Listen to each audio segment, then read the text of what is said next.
Did you hear about that brand new thing?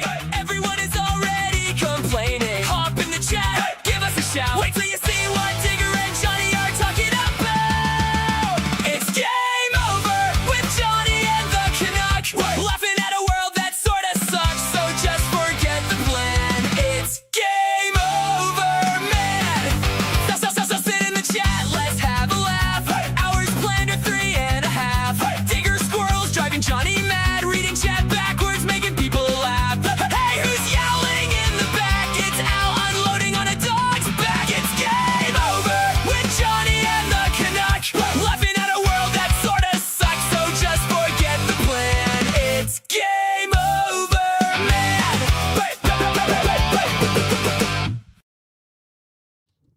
All right. Doing a show. Okay. Flipping over, there we go. Good afternoon. Welcome. How you doing? Good to see Penn and Bishop. Chat's a little slow. It's a nice day today. I don't fault anyone for being out and doing stuff other than hanging out with us here. Hey, Ashley, good to see you. Did I just inhale a cat hair? Really? Just inhale a cat hair? Yeah.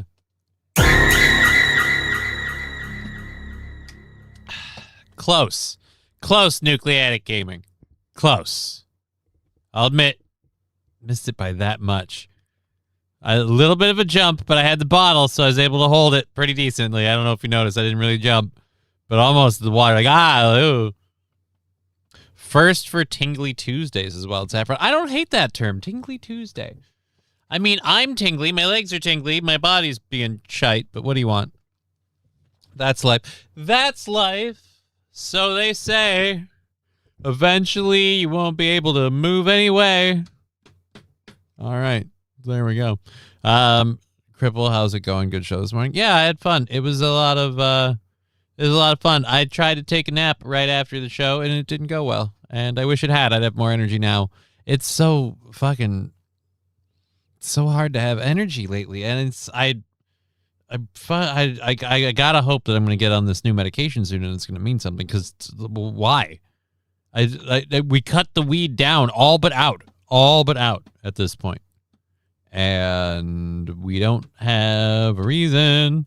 So I got a good nap in. Is actually good for you. I'm glad you did. Missed Digger, but glad she's resting and healing. Yeah, Wild Saffron, we missed Digger, and I'm glad she's resting and healing. I didn't want her to be up today too.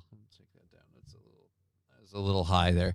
But yeah, I didn't want her to be up today too. I was like, no, go rest.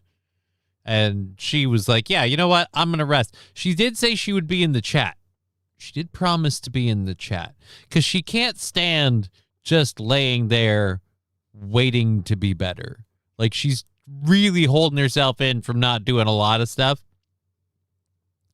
But she needs to just rest a bit. Just take it easy. Take a break. So she said she'd be with us today, Wednesday, and Friday. But we'll see. You know what I mean? Like, if she wants to take Wednesday, maybe take Wednesday. Just takes a little bit out of you. It's a thing. It's a little tiring. But yeah, she's resting. She's healing. We wish her all the best. Your mother is a hamster. Is it your mother's a hamster? I thought it was your father's a hamster and your mother smells of elderberries. Or is it your father's or mother's a hamster and your father smells? Somebody smells of elderberries in that equation. But yes, St. Aaron Digger for life. Yeah, that's kind of how I feel. It seems like you need some Taco Bell lettuce to clear your system out. No, it's been a progressive thing for months. It's just having energy is something my body is struggling to do. And I don't know why. I thought it was diet. We changed that. I thought it was weed. We all but quit that. And it's had zero effect. Like, it's really easy for me to get sleepy. And then some other times when I am legit sleepy, like I'm tired, like I'm yawning, my body won't let me fall asleep. Or if I've slept for a couple hours, my body won't let me stay asleep. It's fucked up and weird. I don't know what's going on. They're fucking with my water. They're screwing with me. They're trying to make me seem crazy. It's MK Ultra in the modern era. They target the crippled people that live in the basement so that way they come out of the ground like mole people. and they start attacking. And when you come out of the ground like a mole person, your skin's white, you're albino looking, you're terrifying. It's understandable for anyone to think you're a threat. Let alone the fact the psychosis has driven you mad. Now you're chewing on your neighbors. Yeah. Good morning, Alan. Good to see you. You're getting old. It could be your thyroid. Fuck, don't tell me that, man. Don't tell me that. I had a sibling with that. It's not, that's not good news. That's not good news. No. I don't want to hear that noise. Like, my thyroid needs to be A-OK and doing fine. I've got enough fucking shit on my plate. I don't need that one too. I really don't. WhatsApp around lols. Yeah, you know what I mean. It's gonna be difficult. But yes, it's. Don't tell me it's the thyroid. That now I have a. You know what? I'll worry about the goal for Friday instead. We have $60 for Friday's show to meet. PayPal, Venmo, Streamlabs, YouTube, Super Chats, Rumble Rants. Bits and subs is the name of the day because I've got, that $60 goal to bank out. We'll worry about that and then just fucking not worry about what you said. That's like a legit concern. Fuck. I didn't even think about that. And maybe I should have. I didn't want to. Oh, fuck. All right, so we've got a bunch of things to load up for the first hour. Let's grab all of these guys. We have a bunch of stuff we didn't get to yesterday. We'll plow through that, and then we'll get into like the news of the day and just kind of move through that. And then we've got goofy stuff at the end. You're getting old. You could just be getting old. That's accurate but hurtful. Now that I think about it, accurate but hurtful. Thank you, Exculpate, for just following the channel. Really appreciate that one. That's fun. Happy to have you. Happy to be here, sir. Happy to be here. I'm very reassuring because I'm an idiotic tard. So rest assured, you can almost always feel smarter than me. It's the fun. That's the whole fun point. And that's the great thing. It's like Schadenfreude, but nobody knows. You enjoy it. I didn't get a notification yesterday, so I missed it. Yeah, I'm sorry. Digger asked that we don't notify people. I'm kidding. Yeah, no, I'm sorry. Digger and I came back yesterday. I took Thursday and Friday off. I've been having increasing personal issues, and I just had some stuff happen, and I was like, fuck it. I have to deal with one thing one day, and then I'm just taking it, so I had to fucking recover. So just spreading sunshine wherever I go. You're welcome. Yeah, I know. I appreciate it so much, Wild Saffron. It's great. It's great. Oh, man. I like I said, didn't need to think about that. Now I'm worried we don't see Digger in the chat. She promised me she'd be here. She's not showing up. Now I'm like, well, what the fuck, man? She's going to make me look like a liar. Are you okay now? For the most part, I'm still having certain issues. But that's what doctors and other things are for, so we'll figure it out. But, we'll find a way. Either way, we're doing this thing for the next 3.5 hours, so fucking strap in and have fun. It's finally raining in the UK, thank God. Yeah, you guys could use some rain. The Danube is still incredibly low. Get those boats out of the beach heads and the sandbars while you can. While the river's low, is what I say. Why? Why leave them there? It's not like there's an ecosystem that's dependent on them to survive. It's a river. It's fine. They'll be fine. Issues, Me Too issues suck. Yeah, I really don't like them. We had a government alert sent to our phones last week. Scary shit. For what? What was happening in the UK that they had to alert all of your phones? I noticed this launching the show. There's another person on Rumble that's doing covering a thing right now about the Democrat or the elections are stolen or not elections, horrible elections, something about elections. So there's apparently news in the election stuff, which made me interesting if Rusty Grammar has Mike wanting to come back on, but it's still like, why do you want to talk to me about it? That's weird. What are you going to get out of this? This is strange. All right, but whether or not to barbecue or use the hose pipes. How? I don't know what that means. Best of luck. Oh, well, that's what the weather alert was, or the phone alert was. Well, there you go. Hey, society locking all of us down. Isn't it amazing? Because of the heat.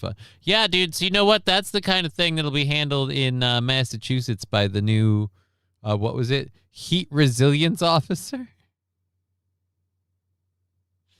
All right, so we need to use the emergency broadcast system that we use to like Amber Alert all the phones. But opposed to Amber Alert, it needs to be something scarier, like I don't know, like just a straight red alert. Red alert, it's super hot out, be warned. Say black alert, but that has a bad connotation. Fucking stupidest job ever. What is she going to accomplish? What is she literally going to do? She has no authority that'll impact any sort of meaningful change. All she has is the current structures and systems we have. It's just another fucker using it. It's weird. It's government welfare. I'll take that gig for $90K a year. Yeah, a lot of people would take that gig for $90K a year. I'd take that gig for $90K a year. It's like way more than double my income now.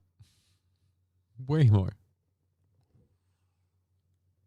And all I got to do is be like, hey, guys, pick up my phone and just tweet like, yo, it be hot out. Like, what the, she doesn't have a degree. She doesn't have any education. She wasn't hired because of her degree in climate management. No. She's here because we just want to give the gig.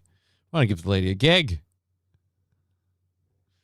So, all right. So we've got a bunch of different stories to get to, including this first one. Wow.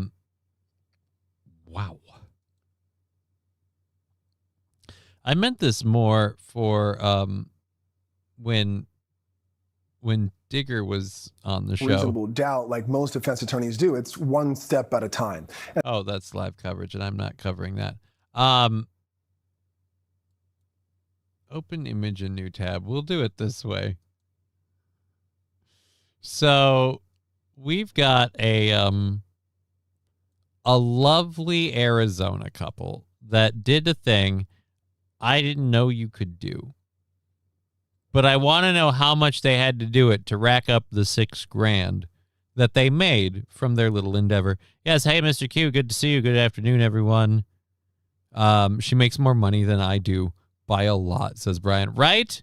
To do what? To do what? They did a thing? Yeah, they did a thing, and I'm going to get to it in just a second.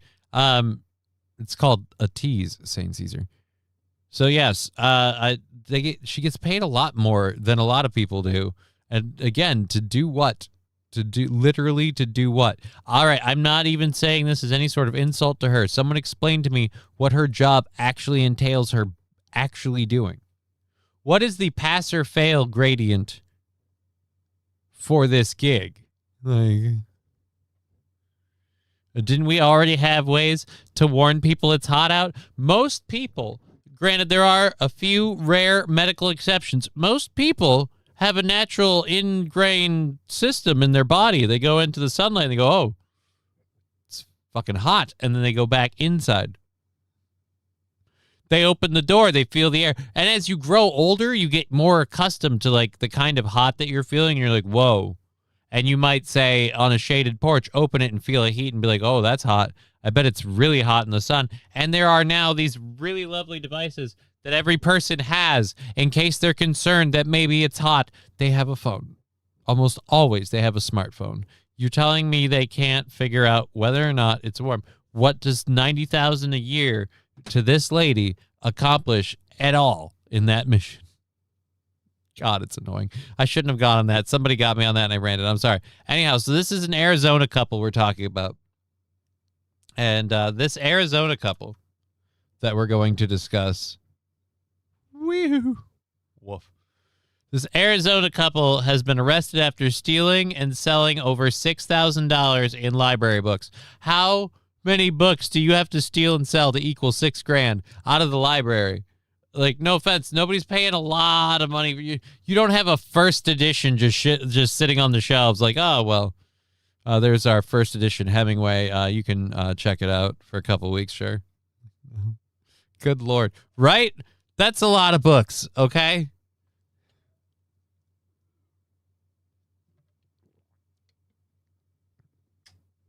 It's a lot of books. So the couple arrested for this. Hundreds of stolen books were resold at a local bookstore. The couple from Mesa, Arizona was arrested, allegedly, stealing thousands of dollars worth of library books and reselling them, some of them to a local bookstore, according to police.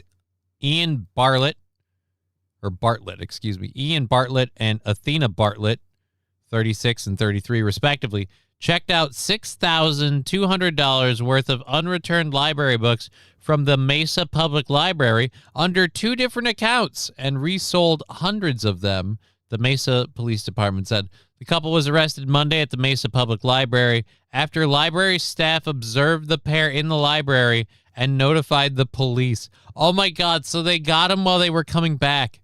The greedy vampires thought, we'll just keep getting books. We'll just keep selling books, and it'll never, ever come back on us. They just kept going back. No, this is the lady. This is the dude. I mean, at least that's the way I'm praying it is, because it could be the other way around, too. If this is Athena, dear Lord, you could have had a business. Well, I suppose this is what happens when you close down the freak shows. Bearded lady can't get work no more. Got to start selling library books. Oh. I had to turn to a life of crime because they won't let me be a bearded lady at the fair. So I used to just sit in a cage and let people call me a freak. Now I got to sell library books to make ends meet. Oh, no. Don't do it. Don't go into that sweet ever after. All right. Ian Bartlett and Athena Bartlett were both booked on charges of theft, a Class 4 felony, and trafficking of stolen property, a Class 2 felony. So how many books did you recover on these fucknuts? Police had launched an investigation into the incident following a report on Tuesday, May 19th of Mesa Public Library that a male and female had attempted to sell numerous books with library labels still attached to a local secondhand bookstore. I was going to ask, how did the bookstore not notice? They had to have gotten the labels off or something. Nope, they still had the library labels.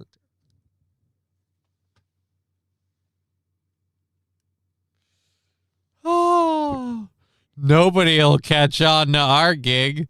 You mean not even on the part where you flip it open and you got to have it, stamped, checked in, checked out, and it says the library? Not even on that part? Huh.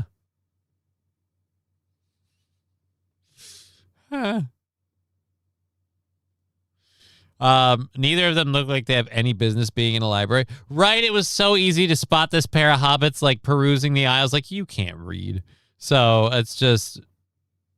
Although, I take it back. This lady looks totally like she has, like, the high-end hardcover collector's edition of the entire Twilight series. She looks like she reads and believes Twilight. And is this a weird camera lens flare, or does she have a fucking strange-ass piercing? This looks like she has a piercing right there or something. It's just... God, I hope not.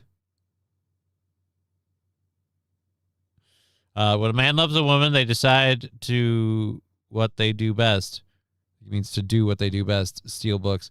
I mean, is it really... It's not... I mean, it is a form of theft and stealing, but, like, it's not like it's a hard crime. You're not committing a very difficult scam. You're not committing a very difficult crime. You're literally checking out a book and then reselling it. Like, for a while, until they get caught on. Here's my part. Why didn't they figure out they would get caught? Hey, Digger, it's about time you joined us. I told people you'd be here. I was worried you were going to make a liar out of me. They look like they smoke meth, except she's so fat. Aren't meth people supposed to be skinny? And he has his teeth. There's got to be a fucking cat hair on here or something. I just shaved recently. All right. He has his teeth. She's fat. I'm going to go with... See, I feel it again. God, motherfucker, where are you? But yeah, I'm gonna go with she's not a meth head, nor is he. I'm not saying there isn't substances involved. I just don't see meth. Brian, that's gross, and we'll have none of that in here. Oh, no. Property of the library. It's just the library's autograph, right? The property ticket thing is just a goof. It's just a gag. Looks like they are on Xannies. That I could believe. They look medicated. I'll give you that. She looks a little pie-eyed in the photo. Or is she just, she's been crying. That's what that is. These are her tears.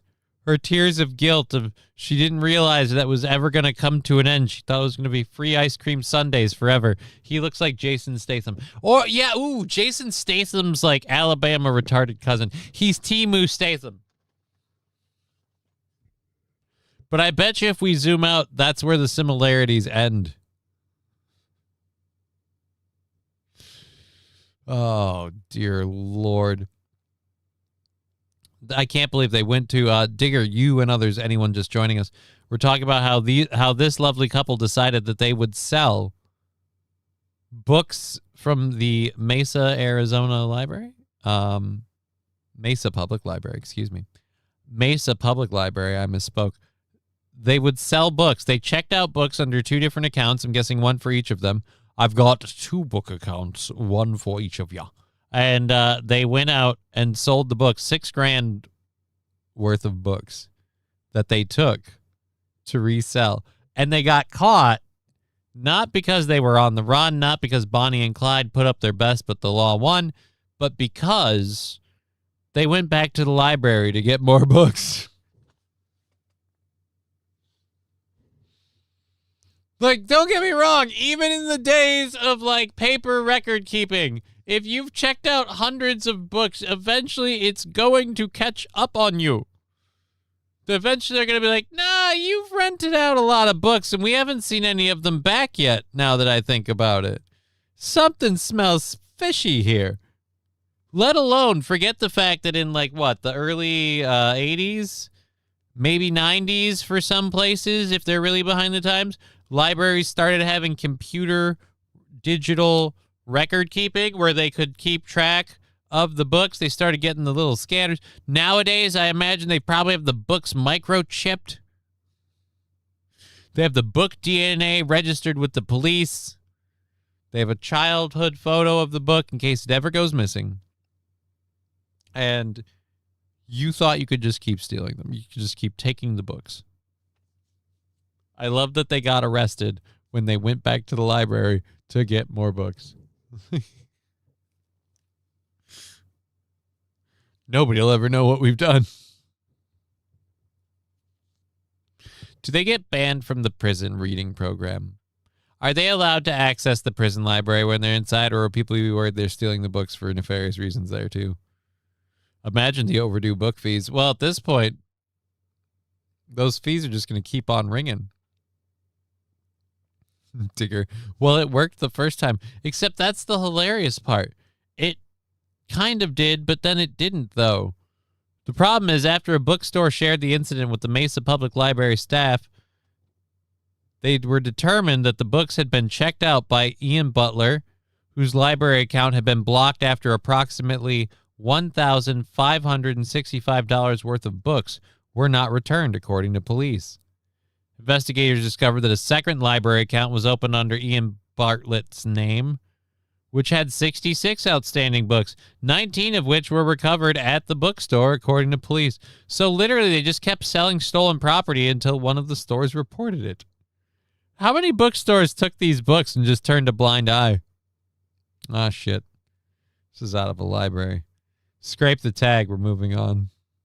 I don't think they went far out. Like, you'd know, like, the Mesa Public Library is still a thing.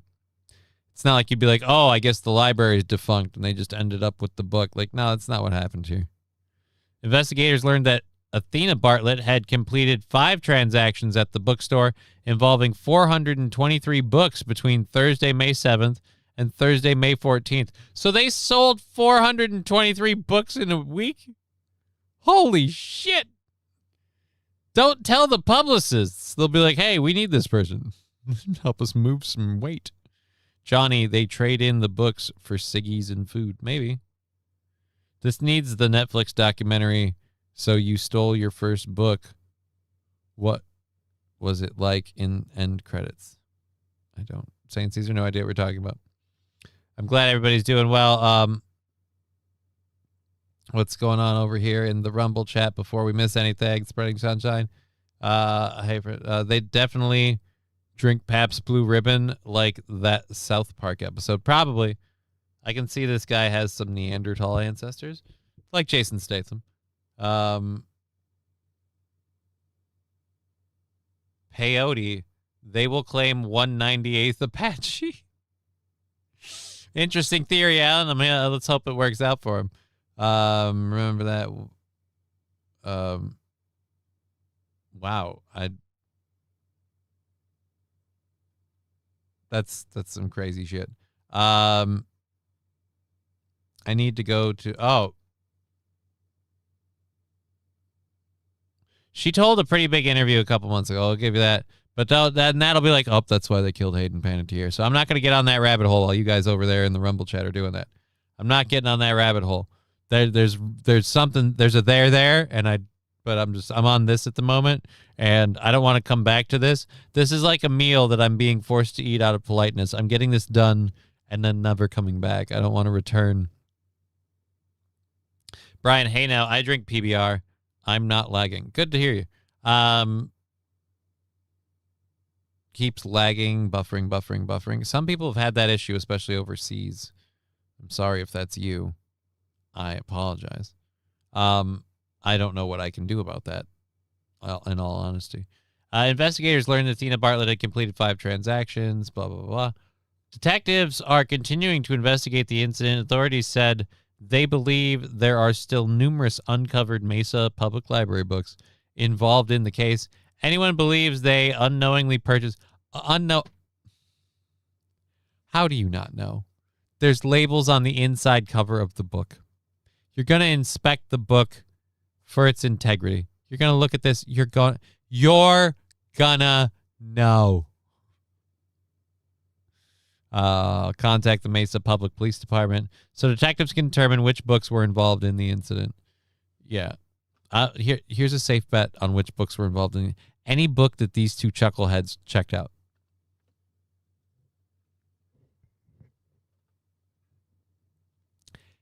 Any book they got their hands on. How long do you live on $6,000 worth of books? How much money were they? Must have been getting bottom dollar. You must not be making a lot of money on that.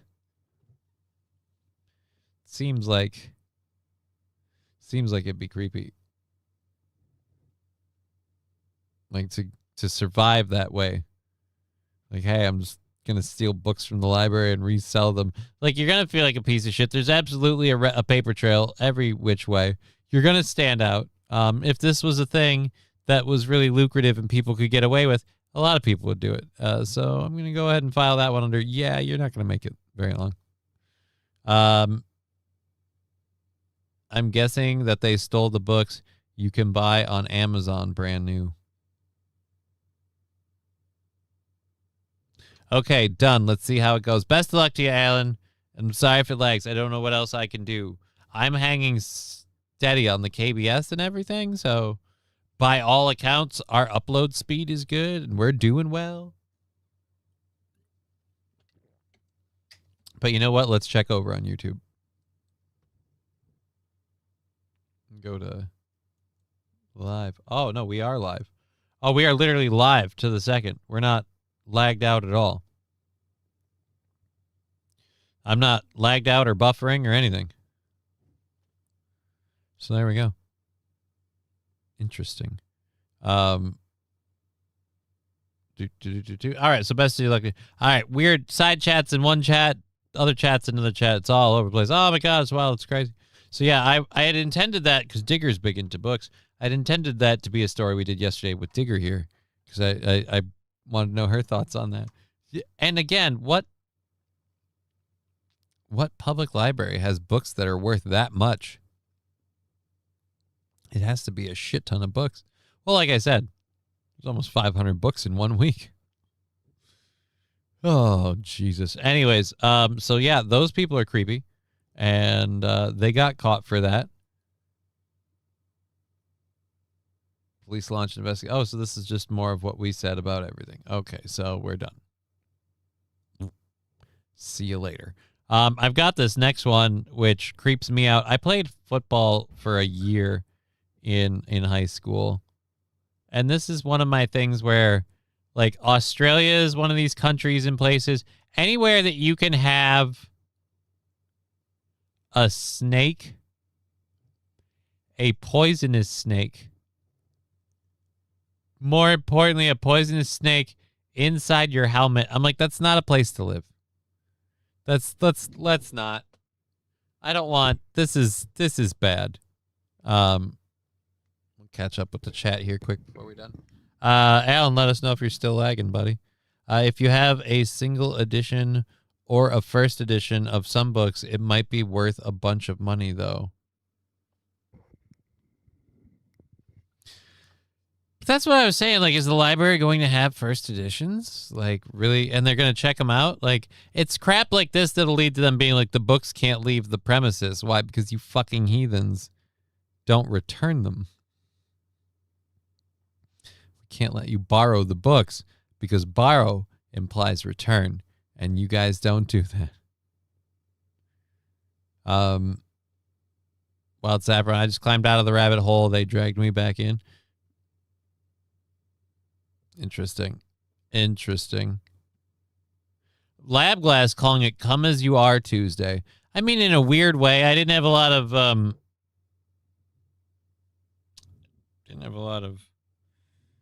shirts ready, so I grabbed this one because it's kind of come how I am.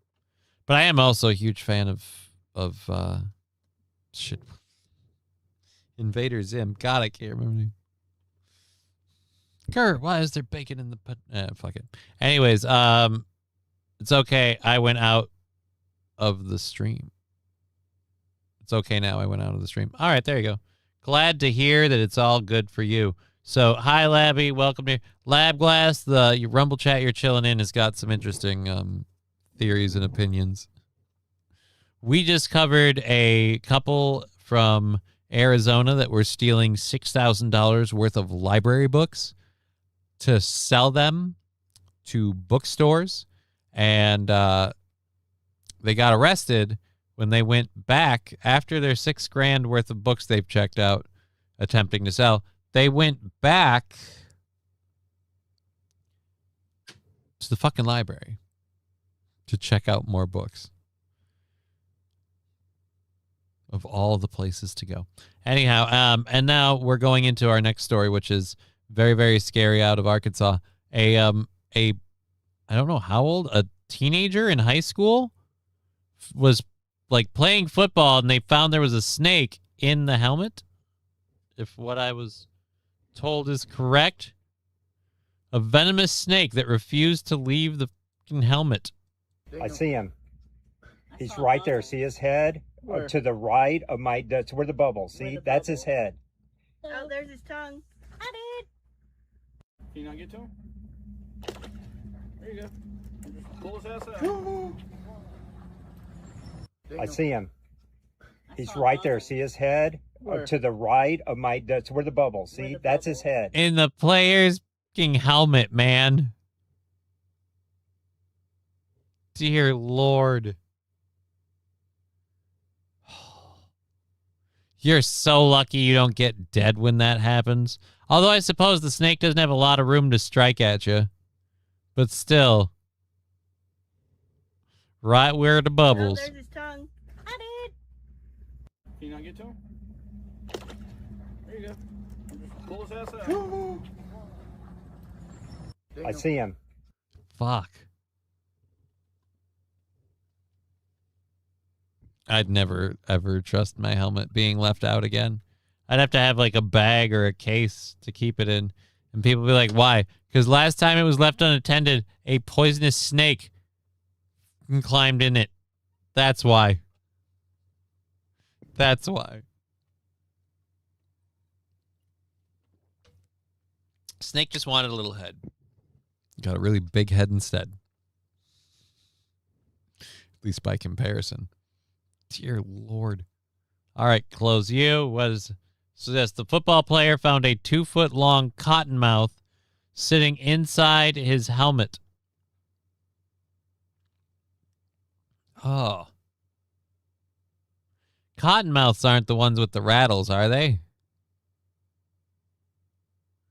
Where's what else do we have to this story?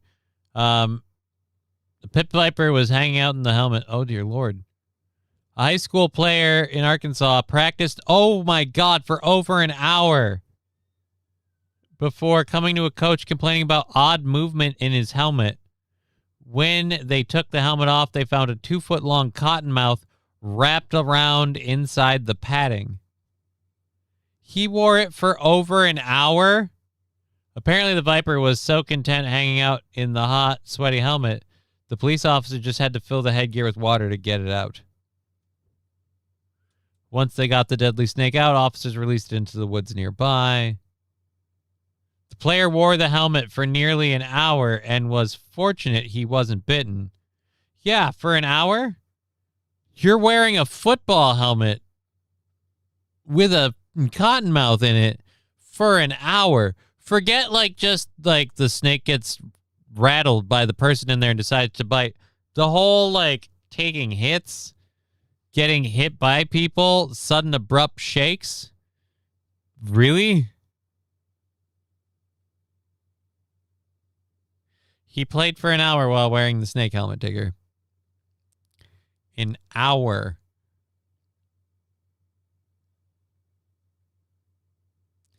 He played it for an hour. It's got to be the kid's spirit animal. Oh, well, then I guess, go find it because they released it into the woods. I've always felt a kinness to snakes ever since I wore one like a quasi turban while I practiced football. Dear Lord, an hour, man. How does the snake not freak out? Not just because there's a dude's head there, but an hour of hits, bumps, running, just changing things around. I sent you a new updated thumbnail, Johnny. Oh. Let's check this out, I guess. We're talking about this with the helmet thing, but fuck it. If you sent me a new updated thumbnail. I did think that when I was I gotta make new thumbnails. Fuck this. Let's go to X. X. Boom.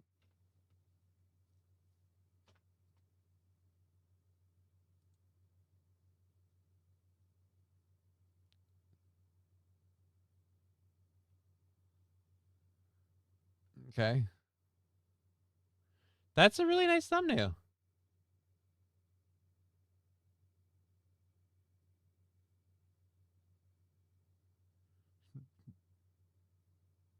It's a nice little thumbnail. I appreciate that. That's cool. He did a nice little thumbnail thing. Well, thank you. There you go. That's what he made. I still have to fix it, but other than that, it's not bad. It's not bad. Appreciate that. I actually, just updated it a bit. Yeah, like I said, it's very nice of you. Thank you very much. Thank you. Did I not say I was grateful?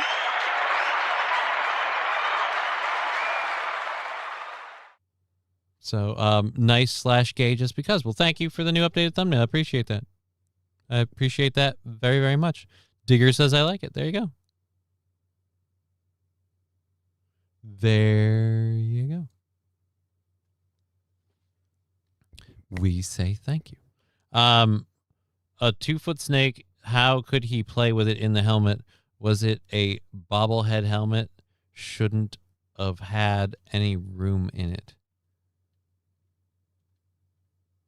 It was in between the pad pieces. I don't know if you've ever played football before, but it's not all one consecutive pad. There's sections of padding, and they have room around them both for aeration, and so that way the helmets are somewhat adjustable and work for variable head sizes. And it's just creepy as fuck that the snake got in there, and he whipped on the helmet, and he just kept going for an hour. And then he's finally like, you know what? It's really weird. The helmet feels like it's moving. It's strange. Something's weird here. How do you not take it off in the course of that hour? Before then, how do you not once go, the first time, this feels funny, take it off. Oh, fuck, there's a snake. The part that I love is he still didn't see the snake after they submerged the helmet. If you go back, let's find it again. Let's find the video at the top of the story. Doop-a-doo. He's right. So they're talking to the kid. I see him. He's right there. See his head? To the right. Where? So he's asking, where? Where's the snake? The snake's right there. He's right fucking there, man. So yeah, have a good stream. Thank you. Thank you very much. I appreciate that. You continue to have lovely streams yourself, sir. I wish you all the best. I wish you all the best. Yeah, but no, there's still, I don't know if there's room for a 2-foot. Well, I guess we do know now. There is room for a 2-foot cottonmouth. Maybe that's literally why he couldn't get bitten. The snake didn't have the room to strike, to get its mouth open and get at him and strike. But if it twisted the right way, you'd think it could get at his ears or something. I don't know. Just couldn't get the room to get it. Either way, they found that little bastard and they took him down. Where's the thing? Right of my, that's where the bubbles. See, that's his head. 2 fucking hours. Oh, there's his tongue.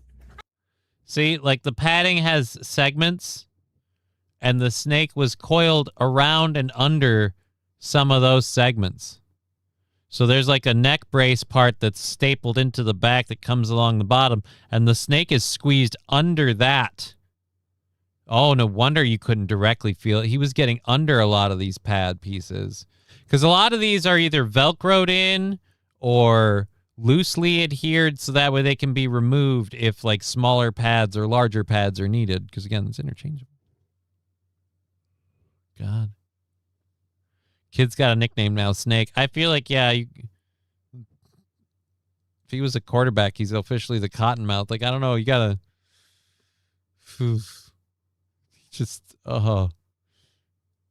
that horseshoe up your ass took a hit on that one, my friend. Dear Lord. For an entire hour. For an entire frickin' hour. But yes, so it's gonna be heebie-jeebie time for me, but they're button snaps, Johnny. That's how they put the pads in. Really? I guess things have changed. Because they don't do that like in hockey helmets. They didn't do that in any of my hockey helmets. My goalie helmet doesn't have any of those, actually. Ivy had that last. Where did that go? Gotta find out what she did with that crazy thing. This is gotta go. All right, so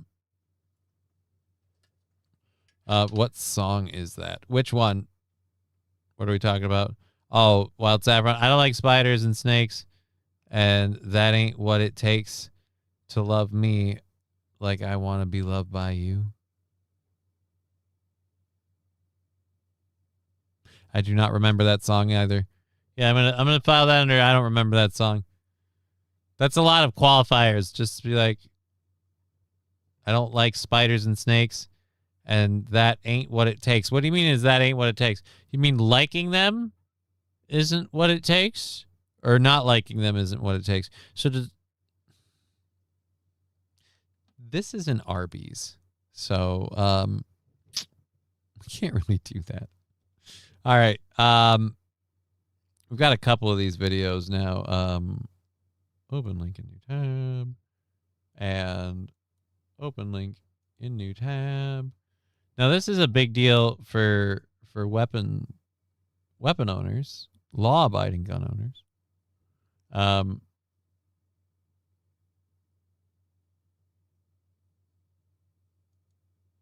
4473 suppressors. So now there's something that recently happened. a judge made a ruling. Where is the thing about what happened? In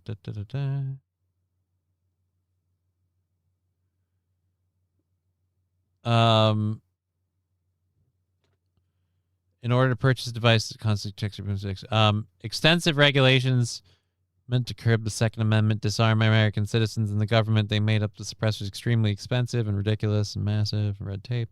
Right, what's the thing that changed? Oh, here we go. This month, a federal judge issued a ruling that overturned a majority of portions of the 1934 National Firearms Act. Legally speaking, the legality of purchasing suppressors without the ATF's permission is still a gray area.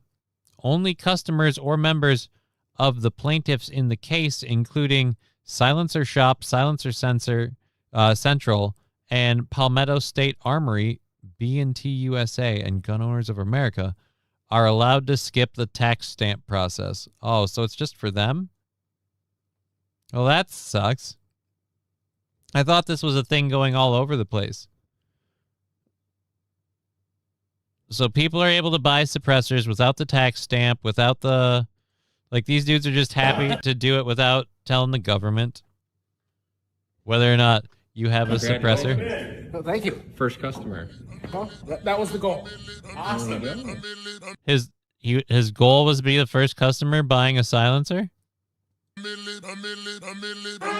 With no ATF approval? Again, like, I feel like if you have the gun, and we know you have the gun, whether or not it's a little quieter, I know movies make it sound like suppressors are pew pew. But I've been to a gun range. No, they're not.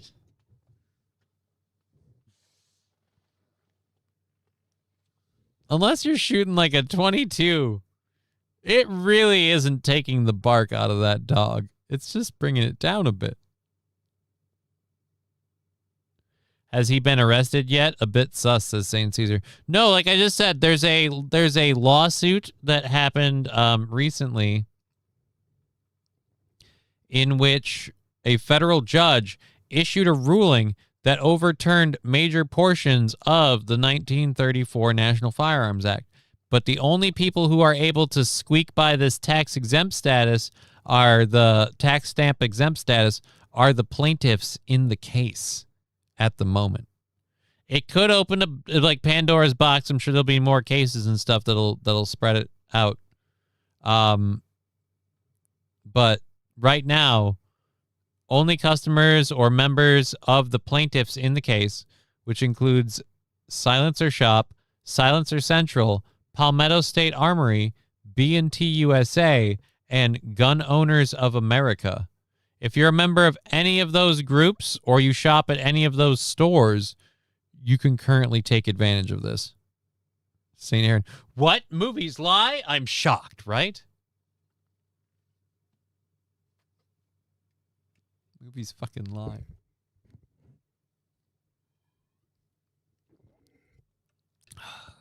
Movies lie, man.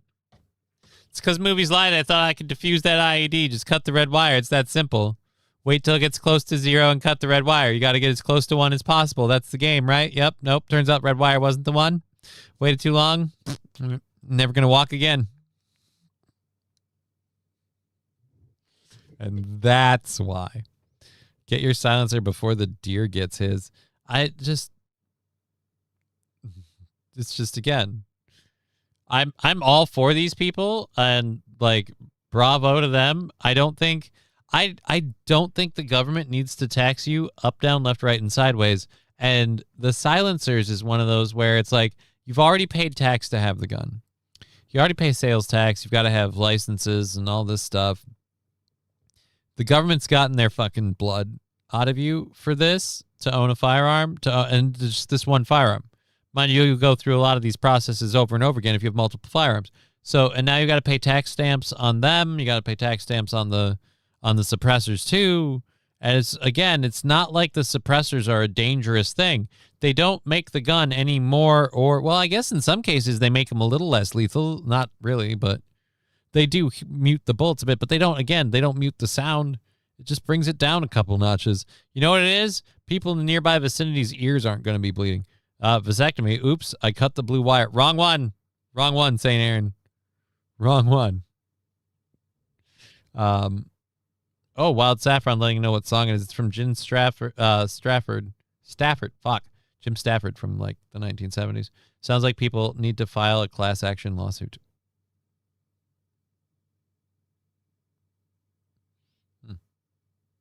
I don't know. Well, either way. Let's keep going with this. All right, your audio's a little loud. Let's bring that down a touch.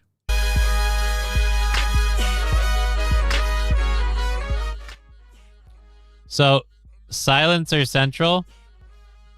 So you just, all right, it's a little creepy that you just type a button and they just bring up your potato.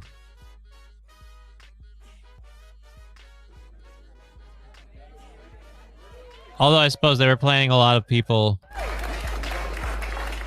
to do this. So they're celebrating this, but here's my question. If this gets overturned, do they suddenly have to pay the taxes on those? And yeah, it makes the gun less loud. So good for indoor use. Pillows seem to be way better silencers than silencers. Movies and TVs shows say so. Right? According to what I've learned, you can just use, an old hunting rifle and a water bottle that you held on to the end of it.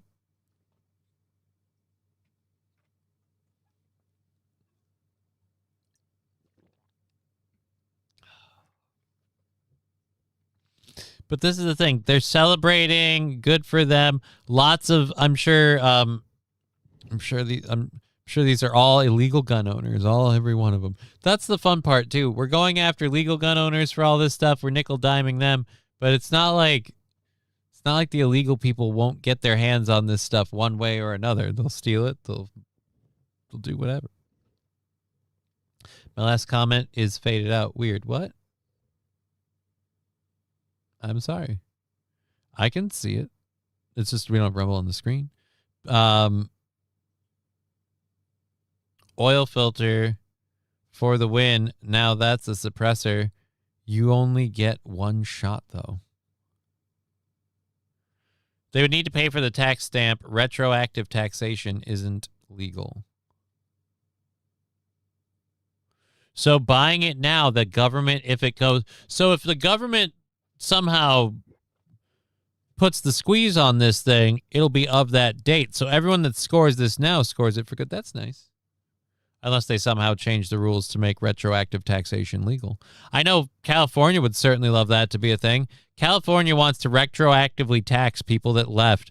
Be like, hey, our policies and stuff that you voted for and bailed on that didn't work, well, you need to pay for them now. Kind of all right with it.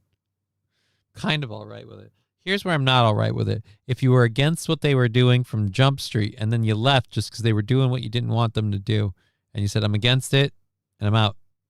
And now you want to tax me additionally? Fuck that. But if you're one of the people who's like, no, I believe in these causes. I believe this. Yes, we need to vote Gavin Newsom in. And you're like, you know what? I'm out. Like, no, you get taxed. You get retroactively taxed. Anybody else ever had their Bluetooth decide to just quit working altogether? I am so pissed. I've had that happen with a couple things. I keep having the connection cord in my car to plug my phone into my car. It keeps giving me guff every time. I have it for a while and then it stops working. It's like, why? Why does it stop working every fucking time? It's like they're designed to fail, so you have to go buy a new one eventually. Just eat a dick. I just want to have this plugged in so my phone will charge and I can listen to my Amazon Music playlist because I don't want to listen to the goddamn radio. I get legit mad now when I open up my car and I start my car and I'm driving and like my phone doesn't pair fast enough and the radio comes on. I'm like, nobody fucking asked you. How do we disable this permanently? I thought I got a notice about having to get my car fixed and return it for like, some sort of warranty thing to get taken care of. No, the dealerships are just begging to buy my car from me. It's creepy. It's like it's going up in value. Or at least not down as far as I thought. Either way. Isn't the tax something outrageous like $1,500?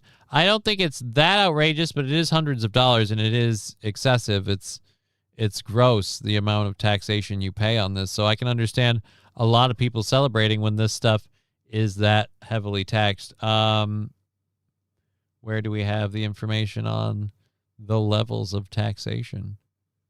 All right, so normally you have to file an ATF Form 4, which requires your fingerprints to be submitted to the federal government along with a $200 tax in order to purchase the silencer from your gun store. But then that sale is going to be taxed too. So you're paying $200 in tax up front, and you're paying whatever sales taxes and things are in your state for sales of things like silencers. So yeah, they save them. You know what, dude? I'd be jumping up and down too if I wanted to buy a bunch of silencers and that happened. No, dude, I'd be just as happy as these people. Oh, and obviously the gun stores are going to promote the out of this. Why not move a little weight and make a little money? I'm here at Silencer Shop, and I'm excited to be one of the first people in almost 100 years. All right, never mind. You're not someone who owns a shop, because then you wouldn't have to be in line to pick up a silencer without having to do an NFA tax stamp. Let's get started. Without having to do an NFA tax stamp. It's such a big deal. This guy made a video and everything and got like some old toothless dude on a banjo to strum a tune. That's crazy. But yes, the tax stamp is not $1,500. It's $200. Finally got home. Now get to work on a cedar chest for the woman. Well, you know, it just doesn't stop when you work around the clock, man. Well, good luck to you. I hope that goes well. I don't know if I want to keep going on this one, and we don't need to. We've kind of made the point. And they're all from Silencer Central, so we don't need to play that anymore. We're not doing advertisements for that place. But yeah, dude, they literally get to buy silencers from any of those locations. Alrighty. I don't think there's any in Minnesota. I don't have a firearm, so it doesn't matter. Hell yeah, Brandon Herrera is cool. You go, guy. Okay. He likes Brandon Herrera. Yeah, banjo music. Don't want to play into stereotypes, do we? No, we don't. No, we don't. We're not a bunch of redneck hillbillies with guns. Just a bunch of redneck hillbilly white boys with guns. Nope, not at all. Where would you even get that idea? Shamed. Shouldn't have such a thought. We're going for another 2.5 hours. We've got a $60 goal on Friday that we're trying to whittle down as fast and as easily as possible. If you want to throw in, we have the bits, subs, the PayPal, Streamlabs, Venmo, all those. We've got more stories to talk about. This newest one out of Massachusetts. We'll kind of cover that and everything else. Later in the hour, we've got police officers opening the trunk of a stolen car because they heard a suspicious noise. The thing they found in the trunk of the stolen car is hilarious. So we got some up stuff, some lighthearted stuff, some fun stuff, some whatever. Anyways, all right. So I'm running out of power.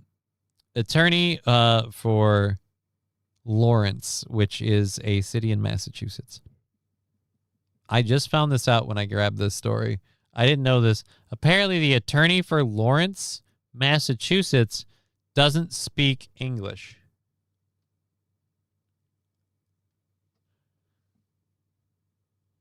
How's that a thing? I'm sorry. We need to have some I thought it was very simple criteria. You can't work for the government if you don't speak English. It's the national language. In Canada, they got pissed at a guy because he didn't give in his apology in French and English, and because they're bilingual. And in here, we can't even ask you to adhere to the one language we have. We're gonna make no habla que. We're gonna make that guy. We're gonna make him mayor. Are you kidding me? How does that work? Right? How does that work? Forget the video of the thing we actually have to report upon in the video, which is the mayor who doesn't speak English was in a car crash while leaving a court hearing for $1.5 million fraud charge. So apparently they're up on a fraud charge. And while leaving court, they were in a car accident with their lawyer. Brian DePena, the mayor of the town of Lawrence, Massachusetts, and apparently he doesn't speak English. Like I said, I'm sorry, that's a disqualification. It doesn't have to be your primary language, but you have to be bilingual. If you're not from here, your native language can be whatever, but you've got to be, if you're going to be in the government, like, why do I have to make these asides? I believe me, I've been looking into stuff recently. A lot of other people don't make these exemptions. Like, hey, yeah, you can come here, you don't have to speak the language. You can live here and work here, you don't have to speak a lick of English. You can be the mayor, you don't have to speak the language. No, I kind of feel like then you need to. Because your constituents, at least hopefully a lot of them, fucking do. You can't talk to the people you're the mayor of if you don't understand what they're saying. How did this guy get the job? Remove him. Well, it sounds like he's already kind of under the gun for $1.5 million in fraud charges. Spoiler alert. Spoiler alert. The guy that they elected mayor because they were oh so open and forward is an immigrant who's just stealing a bunch of money as fast as he can. You know what? It never happens. How could you expect it? Anyways, let's go over to this. Lawrence mayor hits parked car, threatens media as the client drives away.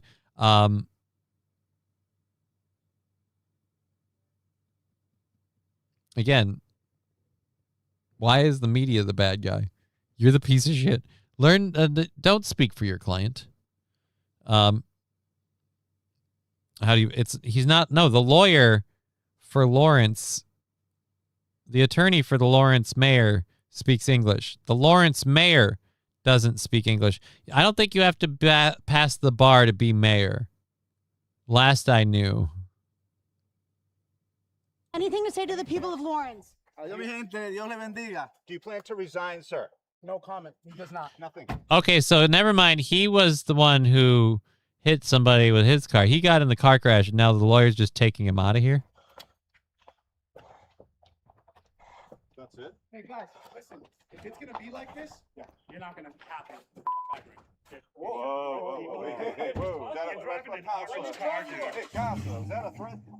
What does that mean? I don't know. Oh, never mind. The lawyer's the one. Oh, that's even better. So the lawyer talks shit. Let's boost this. I think I had it down before. Yeah, we did. We had it down before. Let's do this.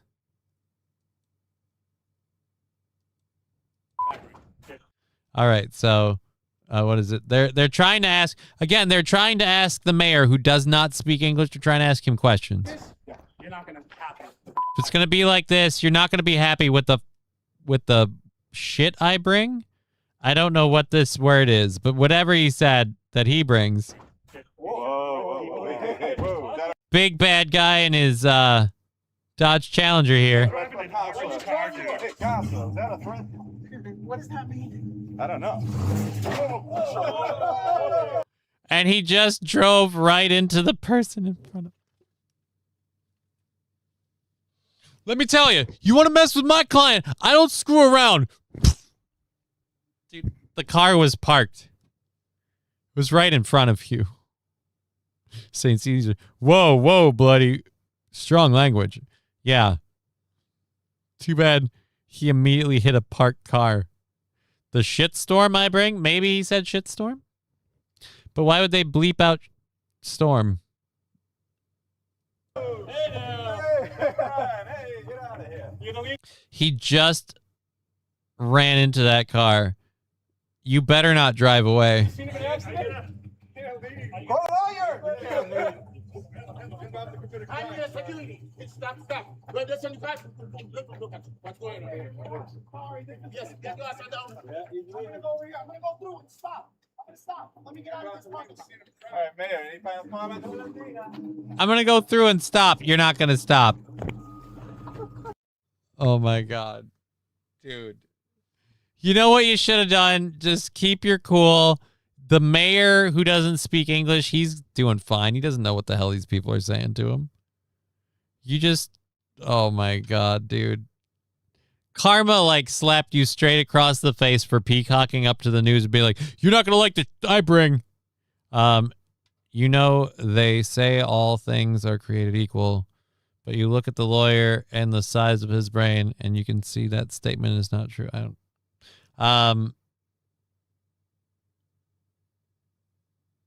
now we got a weird thing going on. This is what happens when people vote for the letter next to the candidate. Exactly.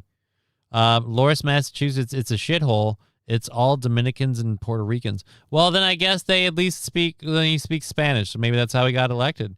I'd bring brownies, but since they're already alcohol and firearms, I don't want any accidents. What?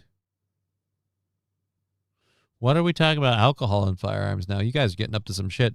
No shit. People have elected cats and dogs mayor instead of the person who was running. Yeah, there's been cats and dogs. And as proof our society needs all of this government, those cats and dogs have been able to be mayors of towns that have done just fine.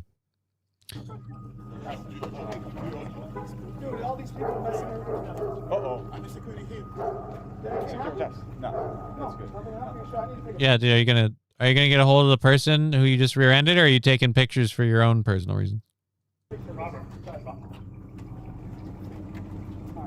You wanted to get your client out. You talked a bunch of shit to all these people. Now you've got to sit there while they film you as you take pictures of the damage you caused because you just floored it into this car. I will say this. The Kia took it remarkably well. That Kia's a bottom. Hey. The front of your Charger probably took more damage.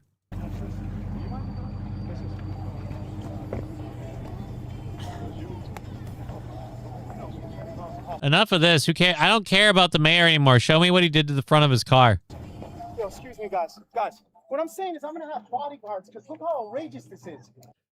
Dude, don't blame them. You got heated. You got flustered. You floored it to the car in front of you. Don't blame them because you didn't put it in reverse first. Okay? They might have gotten you worked up, but it's still your fault, buddy. You still gave it a go. Don't blame them. They didn't make you hit that parked car. It didn't fall out of the sky. It didn't just suddenly appear and disappear like, you know, the money your client is alleged to have stolen. It's crazy. And don't worry. I heard your client has $1.5 million. He can help you get that car fixed. You would never do this to someone white. Oh my God, you would never do this to someone white. Really? Really? That's chef's kid. That's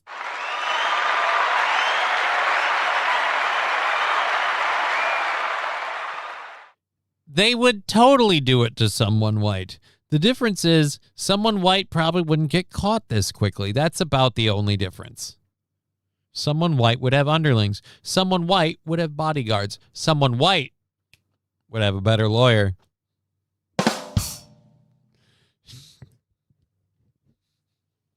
Someone white can afford better than you. Oh my God. It's all because, guys, it's not because he's the suspect of 100, or not 100, excuse me, I misspoke. Because he's the suspect of $1.5 million in fraud. It's because he's Puerto Rican. That's why. It's not because he's coming out of a court case. They don't want to ask on behalf of his constituents if he regrets what he did or anything. Try to get the hot goss. They only do that with the immigrants. They don't do that with the white people. When it's the white people, we just put our heads down, thumbs up, let's play 7-Up. That's not how it works. Have you watched TMZ? They're all equal opportunity to assholes there. Right, dude? There's nobody they won't go to get a dish on. Whether it's white, black, brown, fucking Puerto Rican. Well, maybe not the Jews. I don't know how often. I'd have to look into it. How often do they go after the Jews? That's a valid question. Either way, you wouldn't do this to someone white. You just can't admit that you got worked up and you accidentally hit a parked car. It's okay, buddy. Just own it. You got worked up and you accidentally hit a parked car. Yeah. Pulling out and driving hard like that certainly isn't how we got into this mess in the first place. Keep on at it, bud. Be even better if after he's like, you guys need to, and then he just hits somebody because he's not paying attention, but he's so angry he has to. Fucking dick. Oh. Oh my God.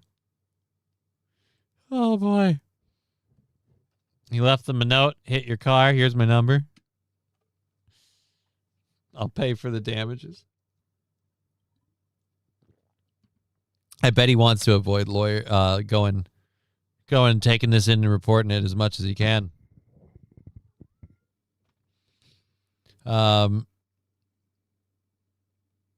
He speaks Spanish. No, he speaks Spanish. He looks like a cartel guy. They are laughing because they know they are untouchable. Watch absolutely nothing happen to this guy. I mean, the mayor guy, he's laughing because he's untouchable. And then Digger with a short. What's this? Does this relate to the dude hitting the car?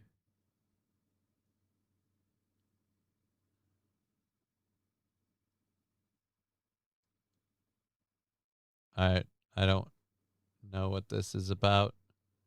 The Hidden Voice with George Green. I don't know what this is about. So we're going to just go ahead and do that. Oh, Wild Saffron. Check out that link. I'm sorry. I keep forgetting that the chat's there for the program. So we're going for another 2 hours and 20 minutes. If you want to join us, we've got a couple of different other stories to go. Fuck, I'm spacing. Jesus. We just did that. We just did the lawyer story. Jesus Christ. All right, so we talked about the snake earlier in the football helmet.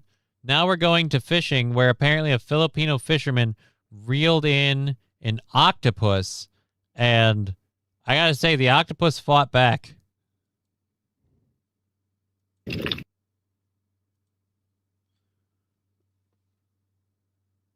The octopus fought back, and like a brave bastard went for his face.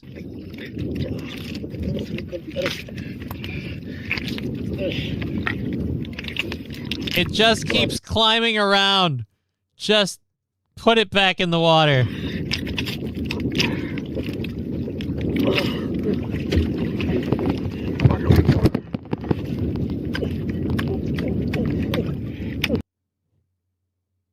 Put it back in the water.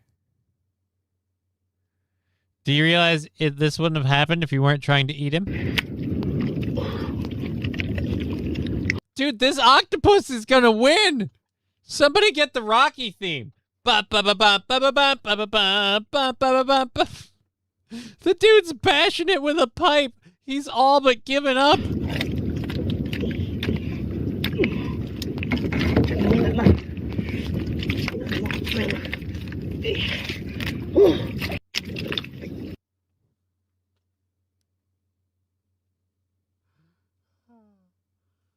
They don't show the end of the clip. He better have released that octopus.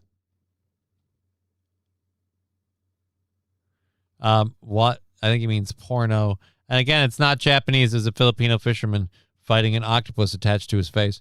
They were fighting quite hard. He was fighting for his life, and quite frankly, so was the octopus. How do you reel in the octopus and then it gets up? It's not like it jumped out of the water. What the fuck? I look away and I come back to a man-eating octopus. Again, it wasn't man-eating. He just kept Benny Hilling around the guy's head. See, like, the guy's trying to pull the octopus off and just... It's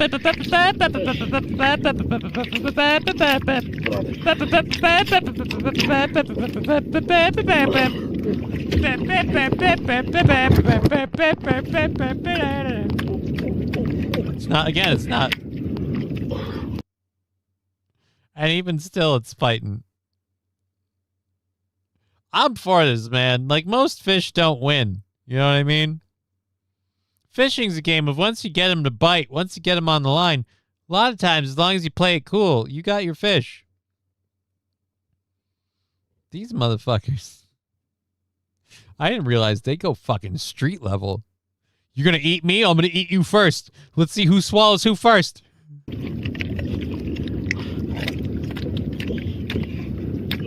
just smacking the shit out of it.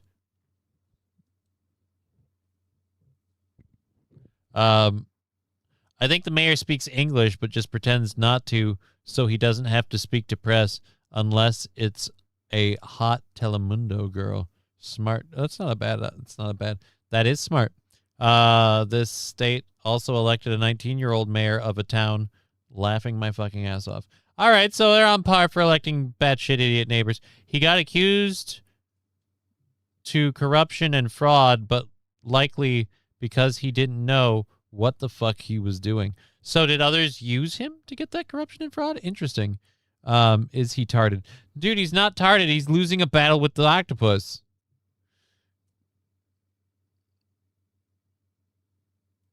Gerald Ford, president, was appointed by VP. The people who had Kennedy assassinated Nixon looked at him and said, yeah, I'm resigning before I get a ride in a convertible.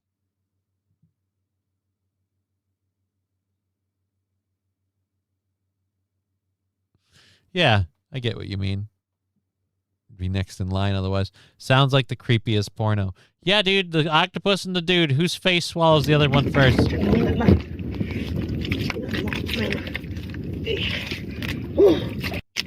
I hope he's releasing it at that point, putting it in the water and letting it go. If not, then screw this dude. That octopus won another chance. That octopus won another chance at life. I'm sorry. He just about made you tap out. You had to get a blunt object and start thwacking him. Even then, it only met with marginal results. So yeah, I heard, is it true? Donald Trump running again. That's better not. I'm going to tell you right now, I'm not for that.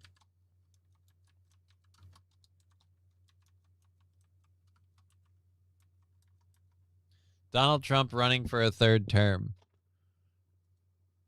But President Donald Trump has stated that he would love to run for a third term in 2028, but acknowledges that the U.S. Constitution's two-term limit makes it blocked by law, while some supporters and allies have floated ideas or resolutions to challenge or amend the restriction. Trump has noted that the law is very strong.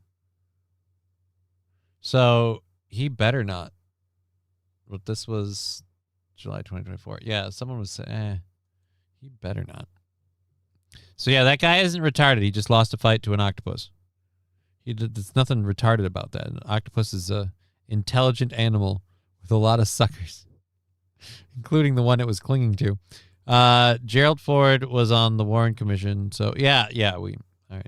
They're at just side chats galore. I love how Rumble's like, you never pay attention to us, John. And it's like, right, because every time I go over there, I get stuck in you guys having a YouTube conversation. It's a little interesting, a little odd. It's hard to keep up with and not on what I'm talking about. I'm sorry. But yes, Digger, that's what the man-eating octopus was all about. The guy was a Filipino fisherman, and he lost his fight to the octopus for pretty much all of it until right at the end. He pulled it out of the jaws of defeat right at the end. We've got another 2 hours and 15 minutes left to go in the show. I dropped a short link in Rumble, Johnny, if you want. Which one? Which short link in Rumble? Like I went all the way up that one. Yeah, I don't. It's a short link about what you're talking about. Like, that's fine. I don't want to redirect the whole show to whatever it is you're talking about. I appreciate it. But yeah, no, it's cool. Alrighty. Just stay out of the chat, I guess. Okay, so this next thing that we're going to talk about, our show goal, by the way, we're at $60 for Friday. So if you want to throw anything on PayPal, Rumble, Streamlabs, YouTube, Super Chats, Rumble Rants, they all count. It all helps, and we're grateful for every bit we get. This is one of these things where I don't mind if a person has this opinion. If you want to have this opinion as a person, that's fine. I'm an idiot. I have lots of stupid opinions. However, if you're the co-chair of something like the DSA, the Democratic Socialists of America, you should have some sustenance to your belief, to your standpoint. You should have a little bit of follow-through. So the DSA co-chair, Megan Romer, went on a show and said, we believe in taxing the hell out of millionaires. You know what? I won't speak for her. We'll let her Ta- we'll let her say, this is, again, if you couldn't tell, this is the Democratic Socialists of America's co-chair. Of course it is. So she's going to tell you her belief, and then someone's going to ask her one question of basic follow-through. Very simple exercise, right? She should crush this, knock it out of the park. After all, you're going to state your core belief. If someone gives it one piece of questioning, you should be able to refute that easily. You should have plenty of facts, data, plans, objectives, everything. You should be able to lay out exactly how you're going to deal with whatever issue they give you. So here we go. I'm waiting for this cucumber pickle to... Oh, that's Lab Glass. That's an overshare. At any rate, let's go with this. But we do believe in taxing the hell out of millionaires. Yeah, absolutely. Well, what does taxing the hell out of them mean? Yeah, you know, I don't have like a solid, but I think. But shouldn't you? Yes. Yes, she should. In fact, let me flip over to, yes, she should. She should. If she's coming out with tax the hell out of millionaires, she, as the co-chair for the DSA, you should have a vague understanding of what that means.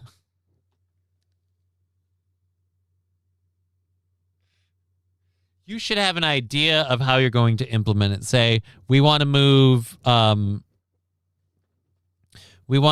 like the tax bracket up to this high, and then beyond this point, you know, like say up to $1 million, and beyond $1 million, you get 98% tax. Like any sort of, even the most basic plan. You could have made one up on the fly saying, well, we want to start taxing millionaires, billionaires, and trillionaires on an escalating scale. So as you make more millions, you start paying more tax.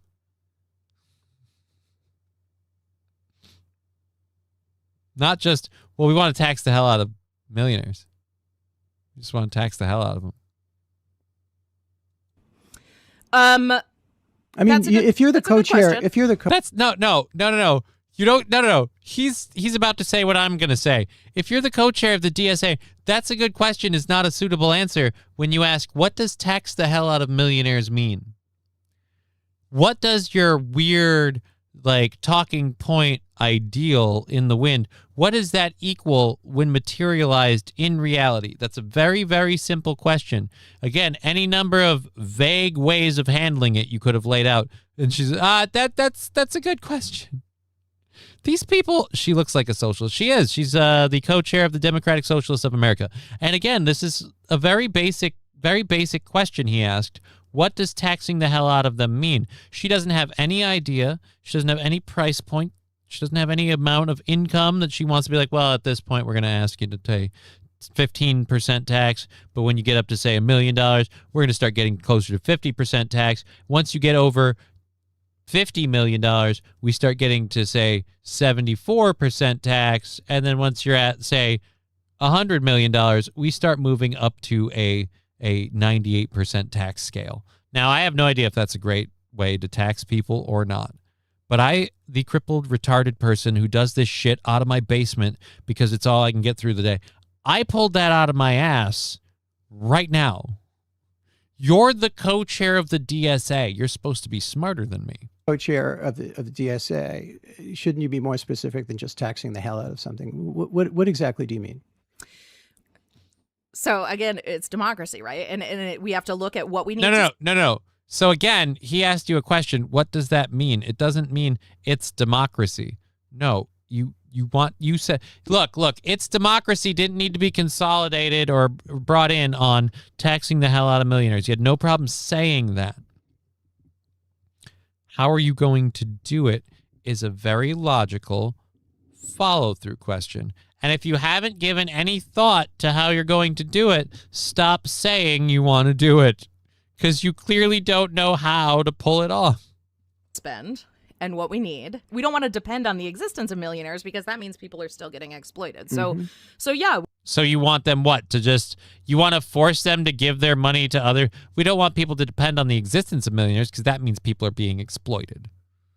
You can't have it both ways. You can't institute all these programs. You can't say you want to tax... So then what are you taxing the hell out of the millionaires for? Who's getting the money? You?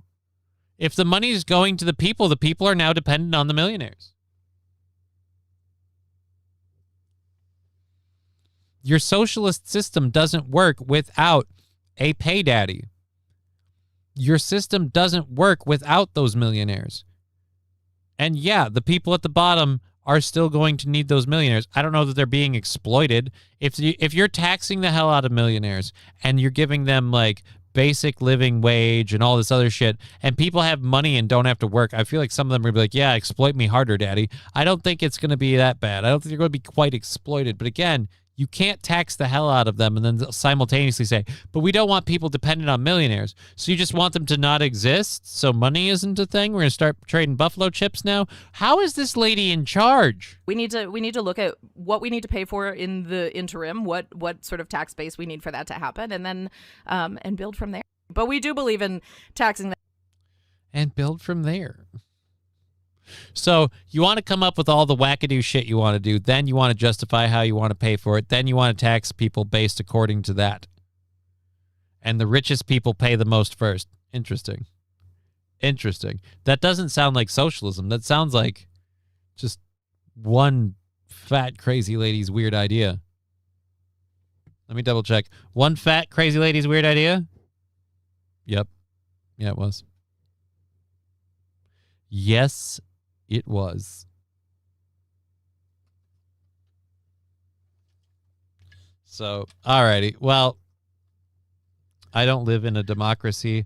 I live in a representative republic, says Mr. Q. Do you feel real represented? Do you... I'm going to say this. I don't feel represented. Not on the local, not on the federal level. I don't feel represented at all. I like a lot of people, thought that Donald Trump was going to be that brick through the window, system reset, different dude thing. Totally isn't. Got duped. Absolutely. But yeah, I don't feel represented at any other level. I don't think Tim Walz represents me. I think he represents his own personal interests in Somalians way before he represents me. I don't think he cares to represent me. There's no money in it for him. I don't think whoever we're going to get after this, I don't think it's going to be leased in with what Klobuchar. I don't think she's going to represent me. You know, she's going to represent her own self-interest. She's not going to represent Minnesota. She's not going to do right by them. But anyway, so that's there. We did the fisherman who got a octopus to the face. Holy crap, we're coming up to the end of the first hour stories. Nice. We got 2 hours left in the program. Thank you for joining us. We're lovely to have you. Digger's obviously not on today. She's taking a little bit of a break. And I support that. You got to rest. You got to rest up. Stay healthy. Been through a lot. There's no harm in taking some time.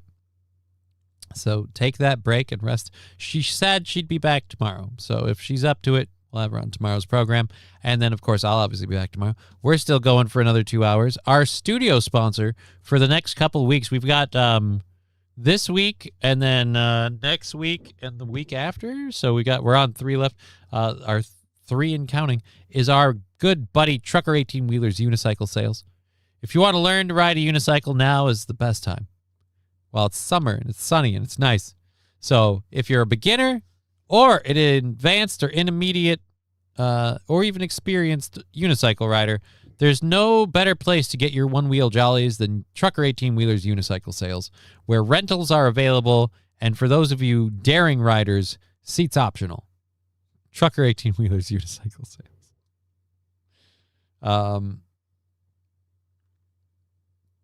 She looks like a socialist. Yeah, she totally looks like a socialist. Was it her red glasses or the obvious double-digit IQ that tipped you off? LOLs. I know I'm dumb, okay? I'm aware that my mental faculties are damaged and getting worse. Like, I'm aware that I'm dumb and getting worse. Like, that's fine. But it's just like, I'm tired of seeing people that I'm like, I'm way smarter than you as a tard. Why are you in charge of anything? Why does anyone listen to you or take you as a voice of authority on anything? How did you become the co-chair of the DSA? You're a fucking idiot. And it's like, yeah, how does this happen?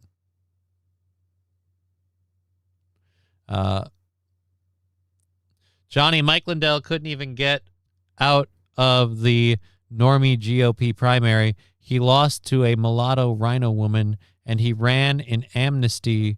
He ran on amnesty for illegals. Is all of Minnesota retarded? I mean, all of.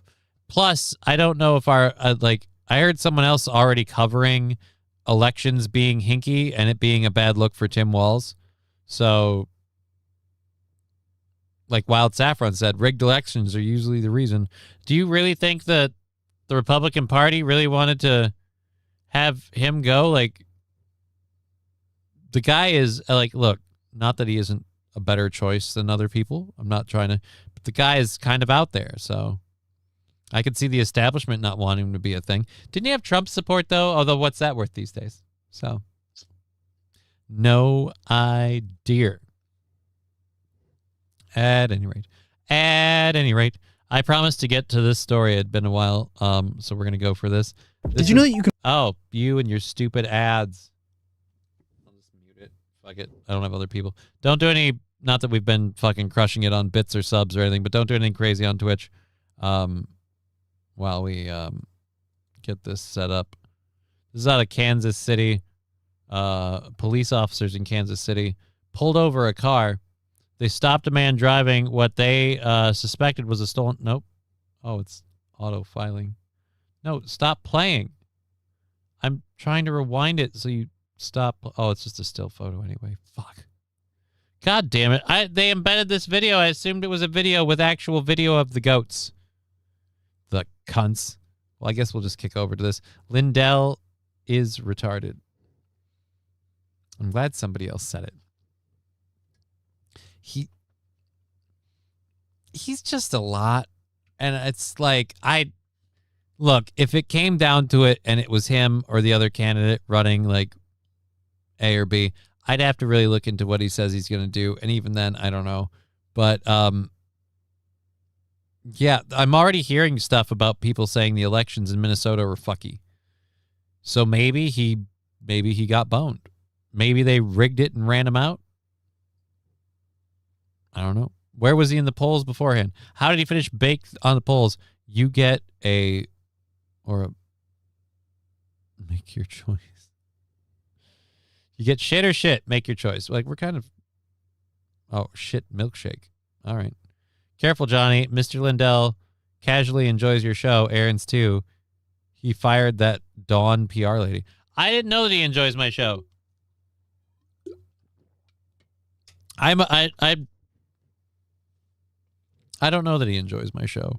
I find that hard to believe. But just because he enjoys my show doesn't mean I'm just going to ignore the fact that, like I said, in my opinion, I don't know. That one seemed a bit... I'll say this. I was rooting for him to be the Republican nominee. I can say that wholeheartedly. I was rooting for him to be the Republican nominee. And the fact that he's not the Republican choice or whatever, like I already said, regardless of my thoughts about Mike Lindell, it sounds like there's some fucky shit going on with the elections. I saw literally one other channel that was making that the whole focal point of their show today was Minnesota, like fraud in Minnesota's elections, another bad look for Walz.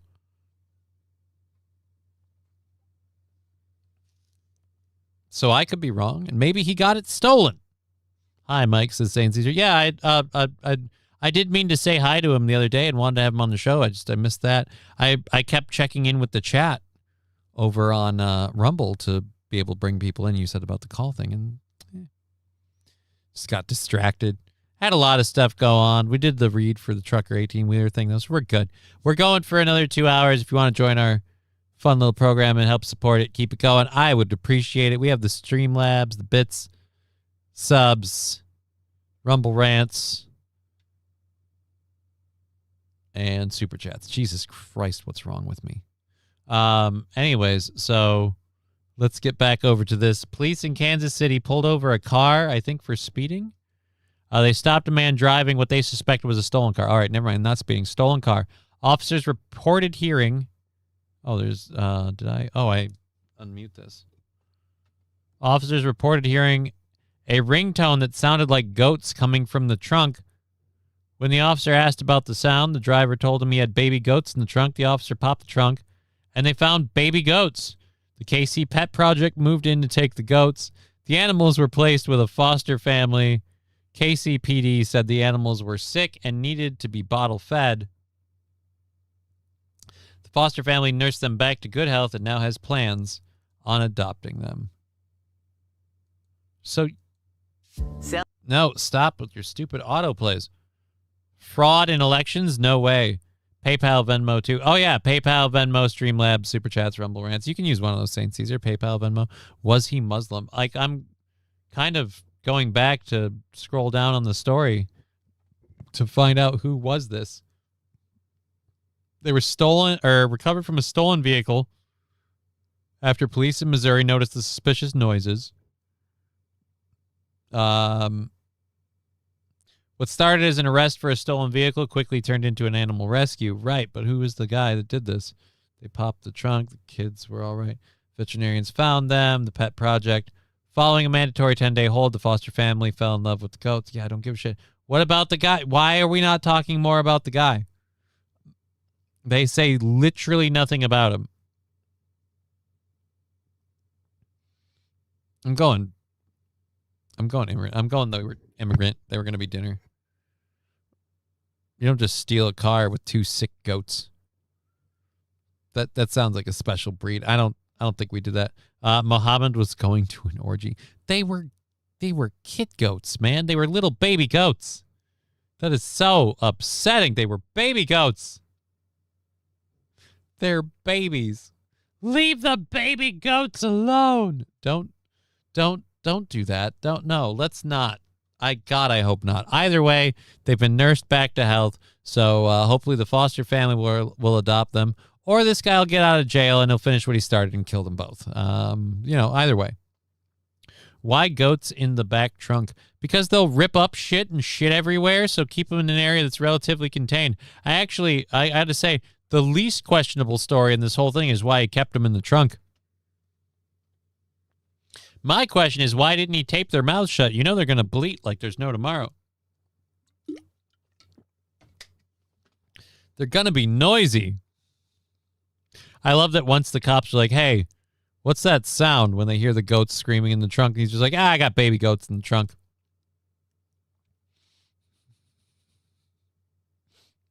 Already got me for the stolen car, so fuck it. I got baby goats in the trunk. What are you going to do? Give me a ticket? Fuck it. I don't give a shit. Take the fucking goats for all I care. Take them.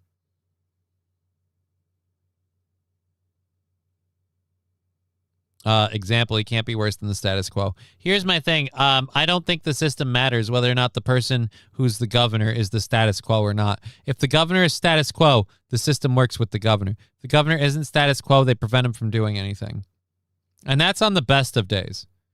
Not to mention when you get situations like we have now where someone like me maybe supported someone because he thought they were going to break the status quo. And not only did they once again not break the status quo like the time before, they literally came out and have become puppets for other taskmasters that I'm not a fan of. So I'm sorry. Mike just hooks me up with badass pillows and towels and sheets. I'll see if he would do a promo code if I go back there tomorrow. Dude, I'll say this. I'll take a promo code and I'll use it myself to buy some sweet ass pillows. I'm not lying. Politics aside, Mike Lindell makes a really good fucking pillow. All right. And I don't mean that the way it sounds. Like, I don't mean him as a person, as a pillow. Maybe he works out. I have no idea. But I'm saying like this, just the My Pillows. Oof. I have never liked a pillow. Like, I've never had thoughts about a pillow. I have a My Pillow, and I'm kind of like, I feel like I got to get a new pillow. It's been a few years. I feel like it's time for a new pillow. And I want a My Pillow, so I'd really love it if I got that. That'd be great. Like, I'd love a promo code. I'll be the only one who uses it, but fuck it. Like, dude, I'll do a promo code. Kicked ass this morning. Thank you. I appreciate that. I mentioned it today because I'm noticing it today a lot. Like I have to get on the new medication, and after that we'll see. But there might be a clock here. We're gonna have to figure this out. Okay, but are they good for sleeping too? What are you talking about? My pillows are great for sleeping. That's all I use mine for. How are his pillows as silencers? I wouldn't know. Rexstar parody account. Never done it. Never used one. That sounds like an investigation worth having. Should maybe consider conducting that. Does the My Pillow make a superior silencer to, say, your average pillow? Did Mythbusters ever handle whether or not pillows make good silencers? It's always an interesting question. Randall Flag says, my pillows are okay. It's more of a meme. I don't know, man. I like my pillow. I didn't get like the Giza Dream Seats or any of that stuff. I got just the pajamas and the My Pillow. Like, dude, I love the My Pillow. I fucking love the My Pillow. And all I'm saying is, if I got a promo code for My Pillow, I would use said promo code to get myself more My Pillows. So, if you're not that impressed with them, that's fine by you. I am, is all I'm saying, and I would like more My Pillows. But yes, as for silencers, never tried it. And yes, so Digger is in the chat. She's recovering. She can't not have her fingers in the pie. She's got to be involved a little bit, and I'm all for it. But recover, rest, recover, milady. We'll do it Tuesday from the Newsday desk. I like it this way. It's good. You want to come back in tomorrow? Cool, but we'll handle it. Just recover, get better, feel better. I want you to feel better. Your health, believe it or not, worries. Oh, you and Wild Saffron were having all those side chats, Digger. Feel free to ask her what she said to me at the beginning of the show that scared the fucking bejesus out of me. Now I'm worried about that shit. Anyways, so that's the baby goats. They found them inside the trunk. We don't have any more information. We don't know who the perpetrator was, because I want to start naming people when they do stuff like this. Like, you don't know. If the cops arrested, did he steal the car? Was the car stolen? He was arrested under suspicion of stealing the car. Was the car stolen? Yeah. So he probably stole it. The guy didn't get the goats back. He can't be out and about and doing fine. All right, let's grab our second hour stories. We did a little bit of mentioning about Trump. I don't want to like super duper like, oh, Trump's awesome, but I also don't want to super duper hate on Trump. And so when he does stuff that's relatively cool, I can appreciate this. Trump honors the teen lifeguard who pulled a drowning kid out of a hurricane-force swell. This happened a little while ago, back in July. And so Donald Trump is giving this kid a Medal of Honor. Here we go. Or was it a Medal of Honor or courageous to save 10-year-old recognized? Oh, he just got recognized, so he got like just a plaque. So we didn't give it. All right, this is the kid, Donald Trump, obviously. Dude, that news story about him having someone change his diapers, fucking, now I'll never look at him the same again. So yeah, he got a little thing and he signed in Donald Trump's weird, stupid handprint. But as for like giving the kid props, I know people may or may not like Donald Trump. Dude, there's video. Oh, that's a little loud. Dude, I'm going to say this is worth a medal in my opinion.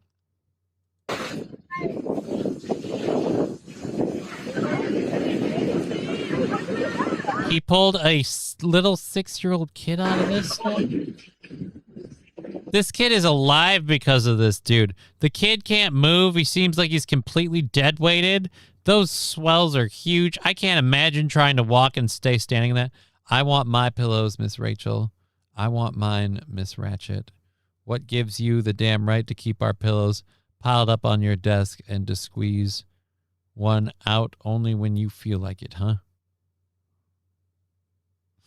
Are you quoting One Flew Over the Cuckoo's Nest? I'm missing that. Kid looks like a young John Kreese from the Karate Kid. One Flew Over. Yeah, it was. One flew over the cuckoo's nest. I did. I caught it. Didn't quite recognize it, but I caught it.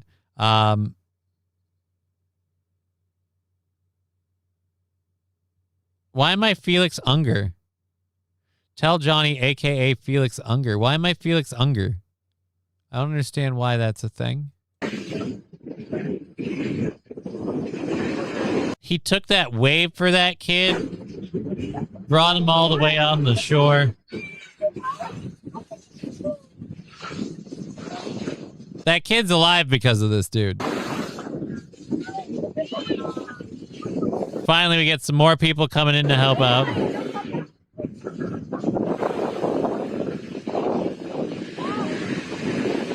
Dude, the water is just dirty.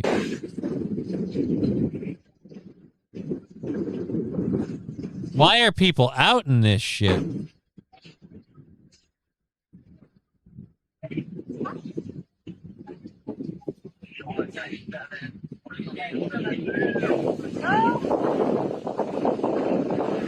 All right, dude, no, I gotta give him props. We've had so far 5 other people get involved and back out, and this dude's still the only one bringing the kid ashore.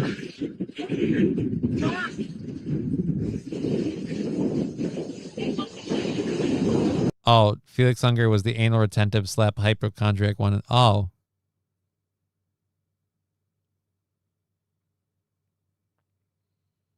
See, like, I'm happy that I know who Felix Unger is.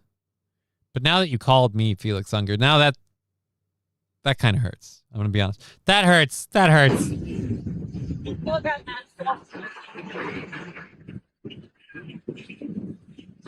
Dude, at this point, we're going to have to rescue that guy now, too. Did you ask for help? 2 dudes now.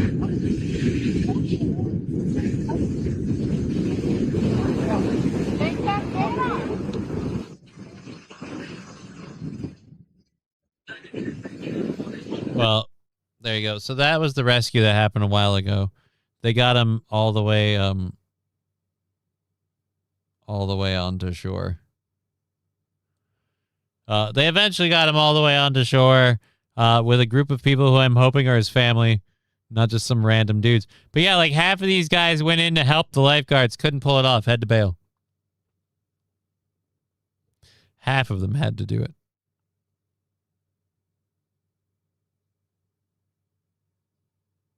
He just asked you to ask me, okay, I'm leaning towards Alzheimer's. I don't have Alzheimer's.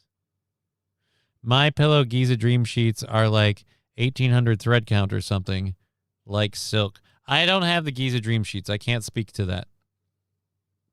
Like I said, I didn't do the Giza Dream Sheets. I didn't do any of that fancy stuff. I just have the My Pillows. And I'm not against getting the Giza Dream Sheets. I just really fucking want that My Pillow.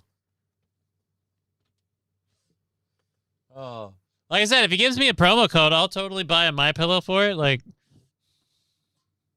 I'll use my own promo code. I'll buy a My Pillow. I already want one. It's not like I'm twisting my arm any to get it. Like, fuck it, I'm all for it. I'll buy a My Pillow. I'll get me a new My Pillow. If it's as good as the old My Pillow, I'll be happy as fuck. Dream sheets rip easily, says Laplace. Oh, well, that's not good. Maybe, have you considered maybe you get a little more aggressive than most? Too many hoofed animals in the bed. That's stupid and pointless. I'm sorry. I don't even know why I made that joke. But yeah, no, I clip my toenails and stuff. I'll be good. But like I said, never had the dream sheets. I do love the pillows though. I love those pillows. I want that cutout of Mike. How did Aaron get that? Because we had My Pillow as a sponsor when we were on Twitch. We had My Pillow as a sponsor. And we had fun. It was in part of Mike Lindell's, I guess, I don't know what you call it, more turbulent times after the election and stuff, when he called into question Dominion voting machines and everything else. And so we made jokes and we had fun. And the lady who ran My Pillow saw what we were doing and went, yeah, let's go ahead and cancel your promo code. But before that, we were all using My Pillow products and pimping them and selling them on the show and supporting them, and that's why I have a MyPillow today, and I love it. I love my MyPillow. Like I said, I want another one. I want a new one. I want a new MyPillow. I'm gonna get one eventually. My pillow, your pillow, our pillow, the pillow. Buy My Pillow, 100% not made by any dirty Somalis. I can't vouch for that. They're made in Minnesota. Johnny's Exotic Pillows. Why do the pillows have to be exotic? Why can't they just be goddamn comfortable pillows? This need for everything to be exotic. Weird. He was right to call it the Dominion voting machines. Digger, I didn't say he wasn't right to do it. I was just referencing the time frame of when we were doing it. And again, I will say, in our defense, guy was doing interviews in like a sport coat and dress shirt, but then shorts. It was weird. You know, the guy's, you know what he is? He's eccentric, and sometimes people can misread that. It comes off. It's very naturally him. And when he was just the guy running MyPillow, his eccentricity was just fine. Totally fine. Nobody gave a fuck. But now that he's like dabbling in politics, his eccentricities are just like, they make you a little uncomfortable, maybe. I don't know. Does your washer have an agitator? Who are we asking? I wish it was the vigorous action. They ripped after 2 washings and putting them on was the cause. Oh. Sorry to hear about that. What is special about the towels? Do they get you dry? Again, I didn't mess with any of that stuff, just the pajamas and the pillows. And the product I'm sponsoring is the pillows. Whew. I love me them pillows. I love it. Promo code crackpipe. I don't want that promo code. I'm not a crackpipe. Good to see you, Ashley. Yeah, Ashley, if you didn't see the Diggers in here, the sheets are very nice. See different people with different opinions. Ashley says the sheets are very nice. I've heard good things about the Dream Sheets. I have, again, the pillow. I love the pillow. The pillow kicks ass. All right, let's clear that out. So yeah, they gave Ryder Williams, a 10-year-old who saved 10. Oh, he wasn't 6. He was 10-year-old. 10-year-old Nathaniel Ray on the California beach. Recognized him for his bravery in the Oval Office. So he flew in all the way from California to get this. Well, that's got to be pretty awesome. Put that up on your wall, whether you care about the guy or not. I have the pillows and travel pillows, says Ashley. Sell the naming rights to your mom. Be the MyPillow Studio, or to your room. Be the MyPillow Studios. Dude, if Mike Lindell wants to sponsor me for a month, he can get in on it. It's not even pricey. You know what I mean? Fucking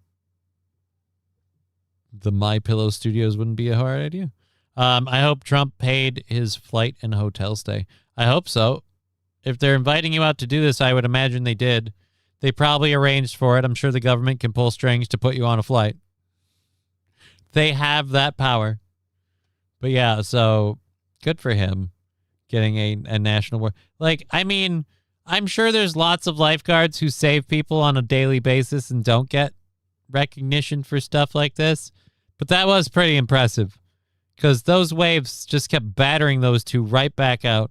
You saw innocent people standing by the shore, easily able to wade into the water. It was only just under their hips and stuff, and they couldn't handle the surf and the fucking battering of the waves. They had to leave and let another lifeguard come in and help out.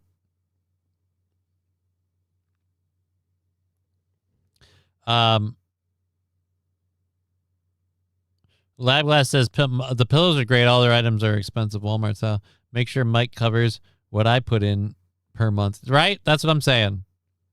I'm saying it's up for grabs for him just as much as anyone else, but I'll legit name it the MyPillow Studios.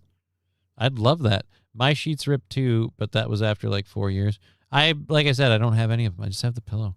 I have the pillow. I've had the pillow for years, and I kind of want a new pillow. Like, I'm feeling like it's time.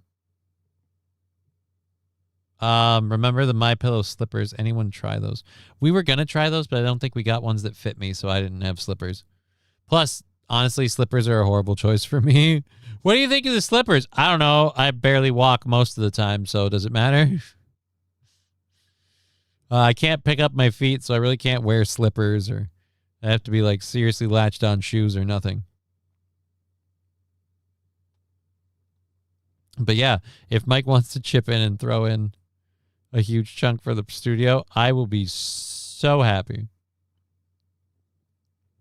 All right, so we've got, an hour and a half left in the show? We're cruising along. Thank you for hanging out with us today. We love all you lovely folks, and we hope you're having a wonderful time hanging out with us, having fun with us, fucking on different stuff, talking about the news, what have you. There side chats, all the good shit. And so we've got a couple more things to get into. We're going for another hour and a half here, obviously. Our studio sponsors, Trucker 18-Wheeler Unicycle Sales. Our next Go F Me show is like 3 weeks away. So we're closing in on that mofo on September 4th. So if you want to throw in to help keep us afloat until then, we'd certainly appreciate it. Venmo, Rumble Rants, Super Chats, they're all there. They're all available. The scary stickers on Twitch, which honestly, if Twitch got more popular, I'd be worried because then we'd start getting a lot of crazy shit over there. I don't know that I can handle those jump scare stickers. Any shit talking the UK, sir? There's always a chance, but I don't think so. Not explicitly planned in the remainder of the show. But we do have a story and an update on the continuing issues with flock cameras. This is getting shared out on the internet. Apparently, there is another company called Signal Trace, and this information is getting shared to the point where flock cameras, and we'll even show you what the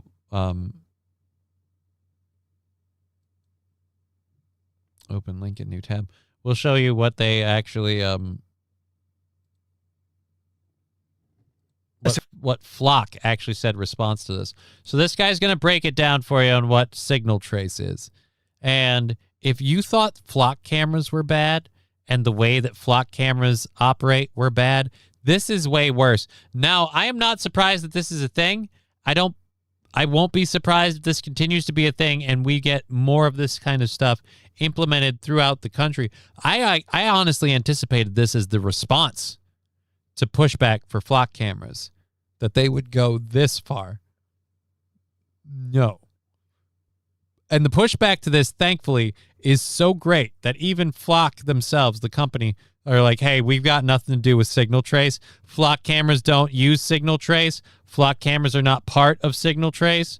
So hopefully it's pushing in the right direction. But even if it does, I'm still worried this stuff is going to happen. And keep in mind, even though Flock camera is disavowing any allegiance to Signal Trace or working with them, Signal Trace does have a shitload of these cameras. And let's go over here. Boom. Surveillance company is selling a license plate camera that tracks you by the phone in your pocket. It's made by Leonardo, a defense contractor that has had plate reader systems used by law enforcement for over 2 decades. They're like Flock, but a company you've probably never heard of. Joseph Cox at 404 Media reports that their tech, called Signal Trace, grabs the unique signals your watch, phone, and earbuds are constantly broadcasting and ties them to your car. Right. You know the Wi-Fi signals of your phone that you turn on so you can pair your phone with the car? You know, your smartwatch, because it has to have its Wi-Fi to be able to talk to your fucking phone.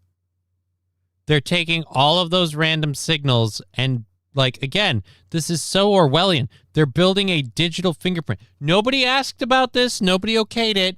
They just are doing it and building a digital fingerprint that can literally track you even if you change cars. All these signals build an electronic fingerprint, so even if you switch cars or take the plate off, your devices still identify you when you pass by. St. Caesar, my Wi-Fi stays off on my phone 24/7, LOL. Yeah, you also never leave your house and live in England. It's a different scenario for you, sir. I can appreciate that, yeah, but you also never leave your house and live in England. Do you own a car? Do you have a smartwatch? It's really easy to keep that Wi-Fi thing off. You know what? Hot take? Wouldn't matter if you turned it on. Leonardo patented this tech. That's what Flock Camera wants you to think, Johnny. Look, that's what they're saying publicly. Didn't say that's what I think. That's what they're saying publicly. Besides, this company's been developing their own cameras for years. Why would they make the Flock ones too? technology back in 2024, their cameras are already in all 50 states, used by over 4,000 agencies. A surveillance company is selling a license plate camera that tracks you by the phone in your pocket. Los Federales. I love the pillowcases. They're a hit at our weekly meeting. It's especially easy to cut 2 eye holes and the fabric doesn't fray. Would buy again. Place a large order for the boys. 5 stars. Yeah, I don't think that's the promotion he means. Didn't you say you're like a Puerto Rican Jew? You're a Puerto Rican Jew in the KKK? Because you're really leaning towards the KKK with the cutouts and the pillowcases. It's weird. It's made by Leonardo, a defense contractor. Oh, we already did that. So yeah, they're in 50 states. There's thousands of these things.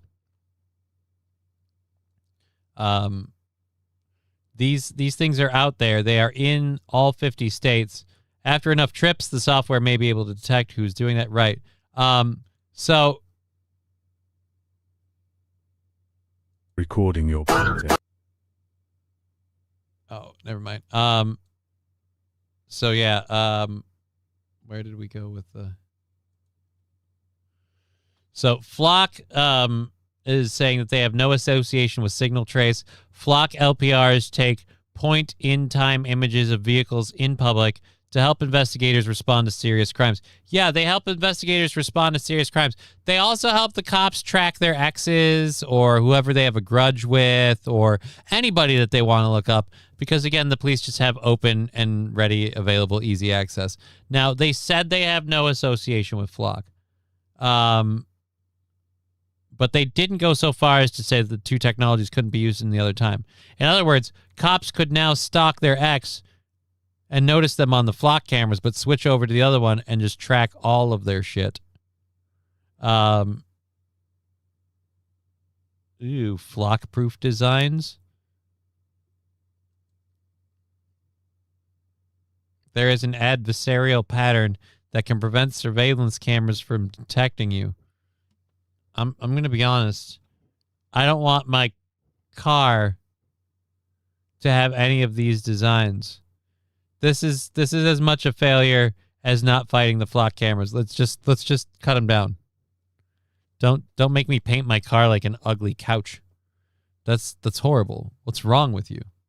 Why would you do such a thing? I'm a black, non-gender conforming Puerto Rican Jew, Johnny. Again, it just seems weird that you'd be in that group too. You got your hand in a lot of pies there, Los Federales. Hand in a lot of pies. Hey, yeah, Digger's here. We've got her. She's recovering and resting at home, but she couldn't help but join in the chat. And I said, by God, do it. Just don't come on the goddamn show today because you need your fucking rest, lady. I think that's what they made the Xbox One Connect with, Johnny. No idea what we're talking about. All 50 states. When is the 51st state getting them, John? There's no 51st state, saying Caesar. Wild Saffron. Let's check up on the Rumble chat. Or are you guys going back and forth?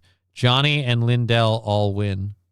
You and John. Wait, what? Wild Saffron saying what to what? At least. Digger, here's the offer. Round trip ticket and 3 nights at the Hyatt for you and My Pillow. Gets 3 months studio sponsorship. I mean, that sounds like a lot, but I might be all right with it. Heard like Mike Lindell's book is very good. He's very humble about being a former crack addict and coming clean. Well, if you've come clean, you're usually pretty honest about what you've been in.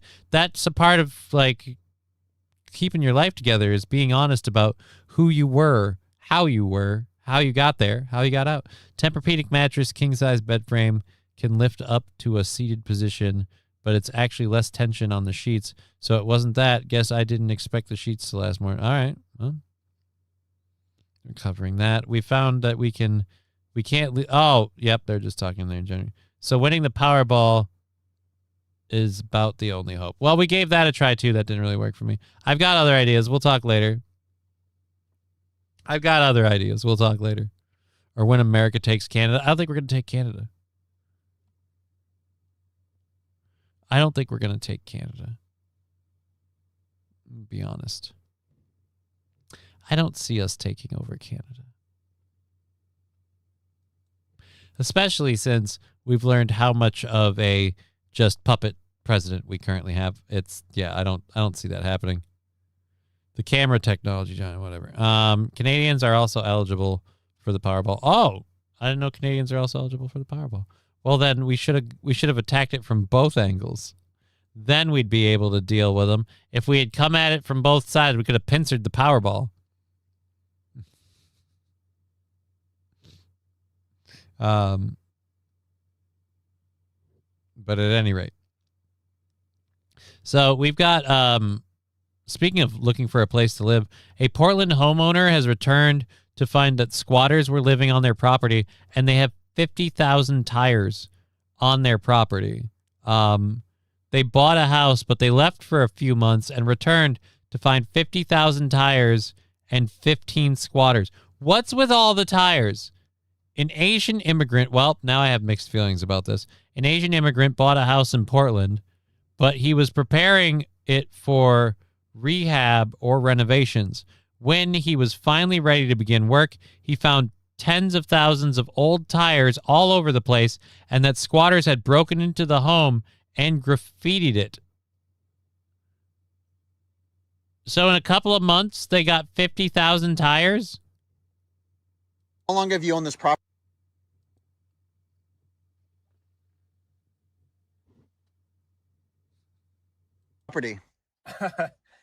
I would say 5 months. 10,000 tires a month. You managed to, like, whoever you got squatting here managed to load this place up with 10,000 tires a month. How the hell? Were they running a garage out of the shed?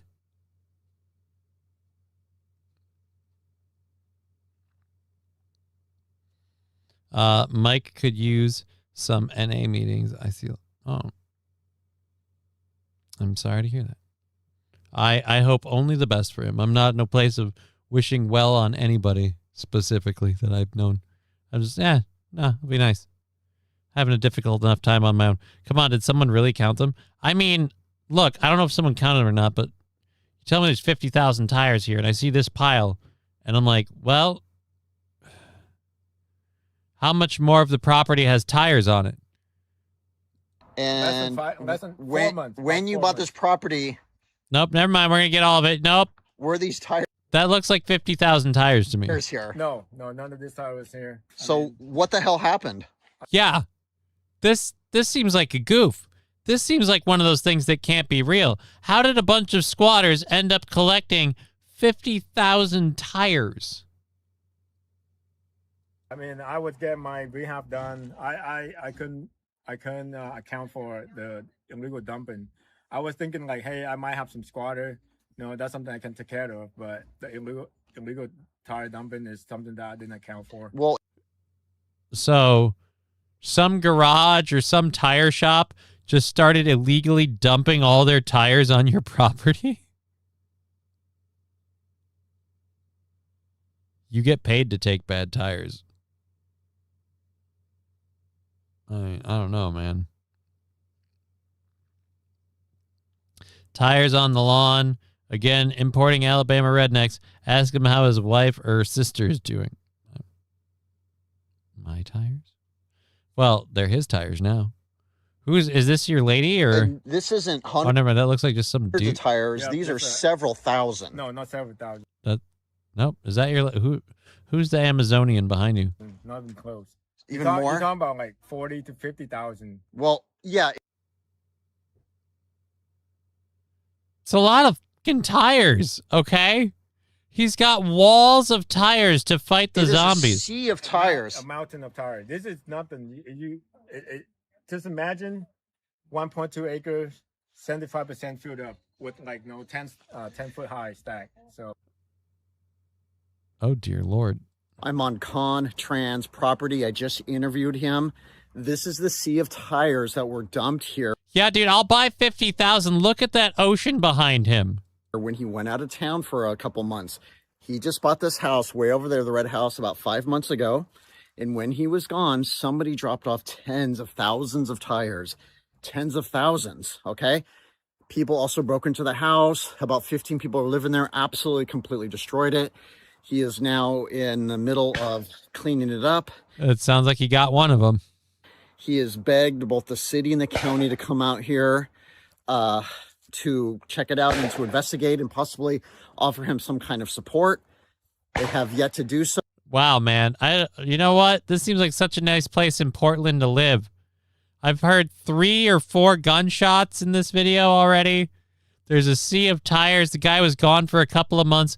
I've heard of squatters destroying places, but it usually takes time. In 5 months, they put the ocean of tires in this guy's yard, and they absolutely destroyed his house. Dear Lord. But he's been calling every single day. So this is one of the worst, craziest examples of what happens when you ignore a property for a few months, right? I mean, it's going to cost this homeowner. I'd be really worried about what sounds like continual gunshots happening behind you. Well over $50,000, right? He's had to actually rent these rigs to kind of compact these tires into like these big, large squares that are about a ton a piece. So it's just crazy to think what happens when you ignore a property. Well, where was he? He was in rehab? Like physical therapy rehab? Like drug addicts rehab? What's rehab? He had to get his rehab done. Was he in the hospital? The government help? Good luck with that. Right? They're not going to do a damn thing about it. You're lucky they got the squatters out of there. Probably getting paid to dispose of those tires properly and found this place instead to dump them. Oh, right. So they had a job and they just kept unloading them here while they were squatting. Take the money, dispose of the tires, just dump them in the guy's property, keep going to work. There you go. I believe that. That's a plausible explanation. I know if they are Latinos, they sort of specialize in used tire shops.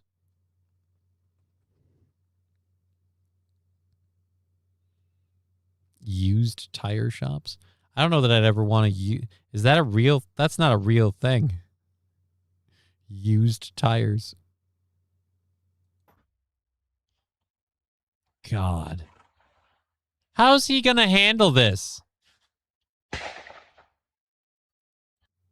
Oh my Lord, how is he going to handle this? This is why I hate squatters, man. You have no respect for the fact that this guy bought this property. He now has this massive problem to deal with. How is he supposed to make heads or tails of this absolute mess? It's barely even space to walk through. Rehab on the house? Oh, okay. There's going to shred all those tires and make a playground padding. Well, don't you have to get the metal wire parts out? You can't just shred them up straight, can you? Plus, again, doesn't that take equipment? Doesn't that equipment cost money? This guy's got to pay out of pocket for all of this? I guess the lesson here is don't buy a property and then leave it unattended for 5 months. Or also, don't live in Portland. Oh, it's going so great in Portland. God. 5 months just stacking up tires. Their shredder does take the wires out, and that's literally what they do with old bad tires is as mulch them up and make playground padding. Can't they like melt the rubber down and make new tires? Can't we recycle tires? I feel like we could melt the rubber down, put it on a new tire. That we retread truck tires all the time. Can't we melt down old tires to make new tires? Only option is playgrounds. Like, don't get me wrong, I'm fine for building playgrounds for the kids. But how many playgrounds do we realistically need?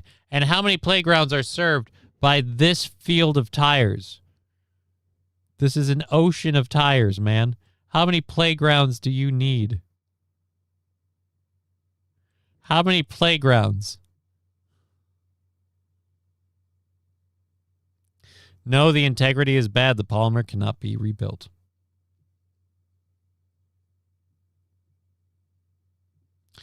You have to totally recast it. This would be perfect for a zoo, Johnny. What do you mean would be perfect for a zoo? We don't need tires for a zoo. It makes no sense. Makes no sense at all, St. Caesar. But yeah, so we can't recycle the tires. We can't melt them down and throw them back in. We're stuck with the sons of bitches. This guy's stuck with 50,000 of them. God. You know what? If those gunshots were him taking out his vengeance on the squatters, I'd understand. I don't condone it. It's not okay. But I understand. Look, man, I understand. I built 13 playgrounds in 10 years, so a lot. Yeah, but how many parks can you handle with those tires? I'm saying you've got way more than one park's worth in there, man. Way more than one park's worth. Playgrounds and turf turds. What are turf turds? Tires are forever. Shred them up, and they make great playground cushion. But 100-degree sunlight, doesn't that melt?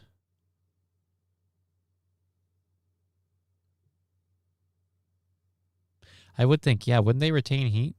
Isn't it bad in the heat then? Isn't the rubber going to retain all the heat? The kids are just going to bounce up and down on that stuff and land on it and burn themselves?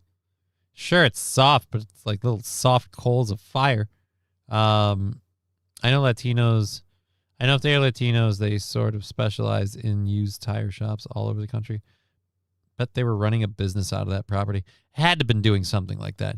You can't get this ocean of tires without some sort of business's help. Whether they were taking tires from places as a disposal company and eating the money as profit and just ditching the tires on this dude's yard, they were doing something.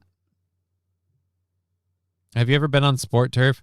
They have tiny rubber pellets to add cushion. I guess I haven't. Plus fumes. Smell that melting rubber. Yeah, just melt them all down. Just melt them all down. What happens then after you melt rubber? Like if it's there and you melt it down again, you melt it a second time, you just create like a solid chunk of goo? Like what do you get as the end result of that? Or does it burn? I suppose it is. They are made out of carbon chains, aren't they? At a certain point. All righty. 1.2 acres. He says, Phil. Oh, we've got another video in the further in the comments. So now we decide to clean everything inside. This is what they did to his house. He's stripping the house down to the studs. And he's ripping the ceiling out because you got to. I'm amazed that wall is still left there. Of course, we have to put boards over the windows. They've all been smashed out.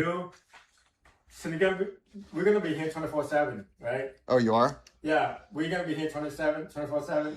The next step we're gonna do is start ripping all the wall and all the stuff out to the stud, and that's how we don't have anybody in squat anymore. And then no floor. And then just rebuild. Yeah, and just go off with that. All right, so they're gonna rip it down to the studs before they leave it unattended again. So, drastic there, so you can see like. So oh my these squatters God! In a short amount of time, absolutely destroyed this house. 5 months.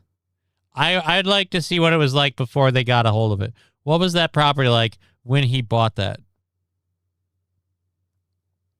They paint them green. They get warm, but it ain't as hot as the metal slides that we used to sit on when I was a kid. Right, dude? The aluminum slide that was a fun ride, but it started burning all the way down. We had rocks to land on, not rubber. Dang wimpy kids nowadays. Well, I'd prefer the rubber.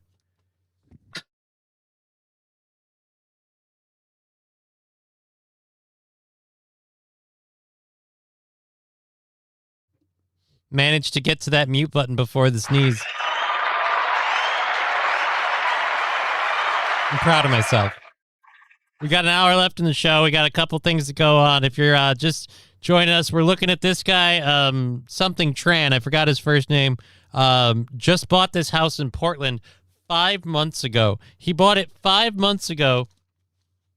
I'm still not sure the reasoning behind him not moving in after buying the property, but he had to be away for 5 months. And when he came back, he found 15 people squatting in his home utterly destroyed, and his 1.6 7 acres, roughly 75% full of tires, estimated at around 50,000, which people are like, 50,000 really? And even I was like, that seems a bit much. 6 million, come on. But then when I looked at those tires, I was like, no, that looks like 50,000.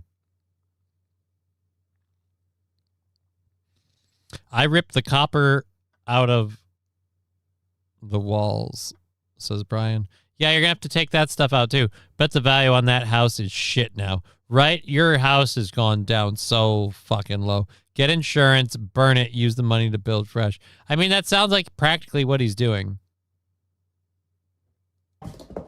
Brian saying, I was in the wood chip era, lots of splinters. Yeah, I was in the transitional phase between rocks and wood chips. We moved from the small, tiny pebbles that used to get stuck in your fucking shoe to the wood chips. And the wood chips, again, like you said, splinters. But at that point, I was becoming an older person, and then it was mostly going to the park to take the little kids. And then in the town I grew up in, the park had a bike trail. So we'd ride the bike trail. Can-Tran. All right, thank you, Red Scooper. Can-Tran. You want to see the bigger picture? Let's go down to the basement. Don't go down to the basement. There's bodies in the basement. People die in the basement. Don't follow him down to the basement. We have not touched yet, but we're up here. We semi-clean it. Okay. Yeah. Oh, this is semi-cleaned. They partially cleaned it up here. Great. What's it like at the bottom? See what it did down here. It's gonna be amazing.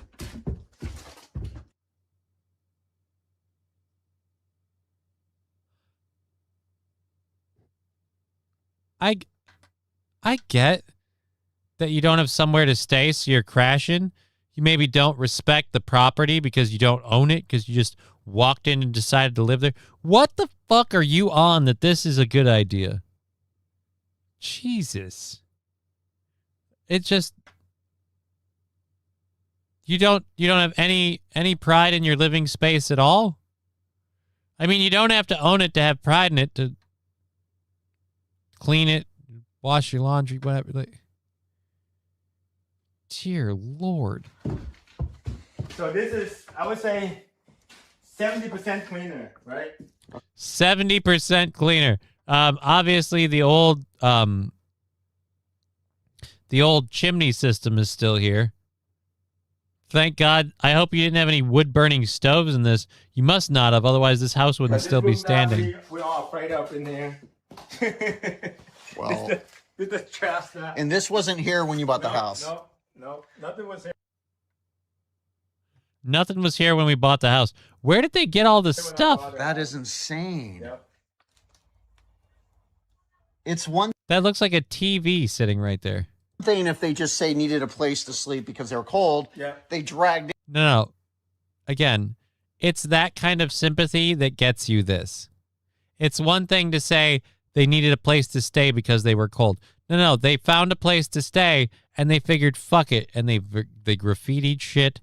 They vandalized shit. They had no respect for any of this. This is always what happens. The whole, like, I'm giving you sympathy because you don't have a place to stay thing is how you get to this.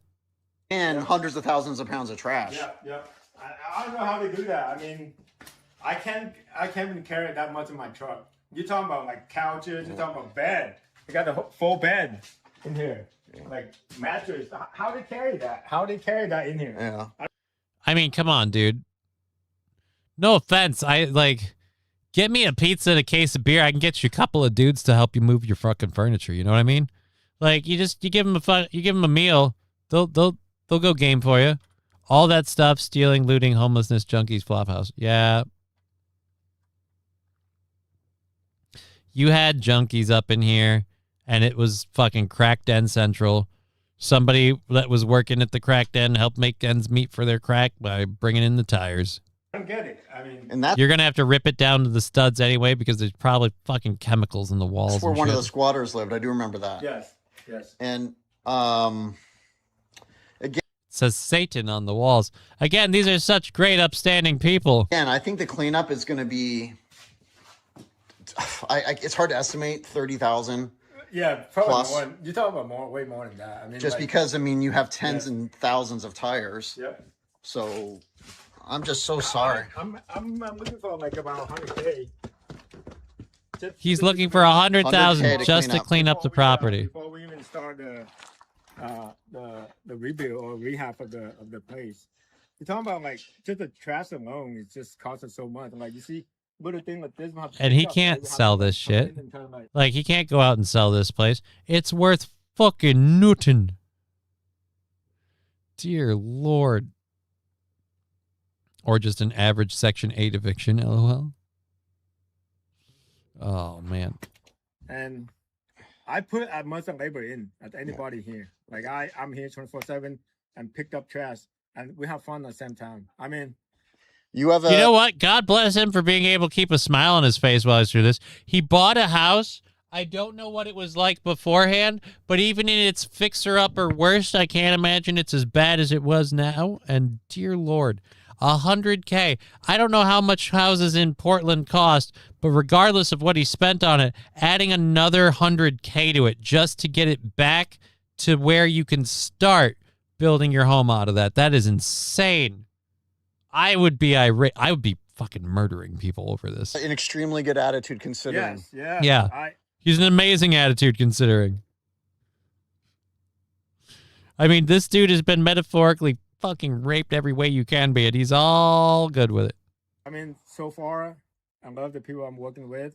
I come here and see them, and I'm also happy in a way that it's kind of fun.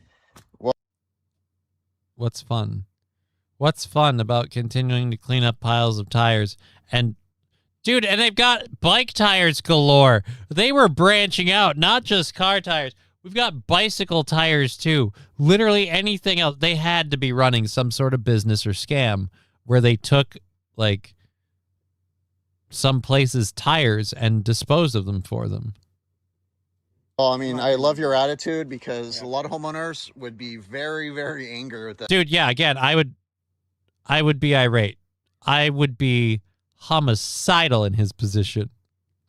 Yes, at the same time. I'd be running around like Frank Castle trying to figure out who the laid all these tires here, and then I would want to somehow have their justice be meeting them at the end with the tires. You know what I mean? Like they get loaded into the compactor. Like I'm gonna be mad. I can't believe this dude is smiling about it, literally saying he's happy about it and he's having fun. Good God, man. What does it take to get this guy down? If Portland is anything like Colorado, then the housing market is insanely expensive. It probably is. Although this house probably isn't worth as much anymore. You know, like if the city and the county fail me, what can I do? You can get revenge. I don't know. What can I do? Now, I mean, I don't know. You're going to have to clean this shit up somehow. I guess tell the bank that you'll have the money eventually.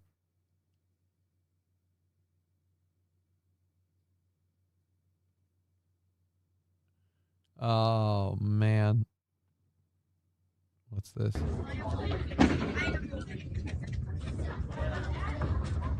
I don't even know what this is. This doesn't seem like it's related to the tire story, so we're not going to follow that.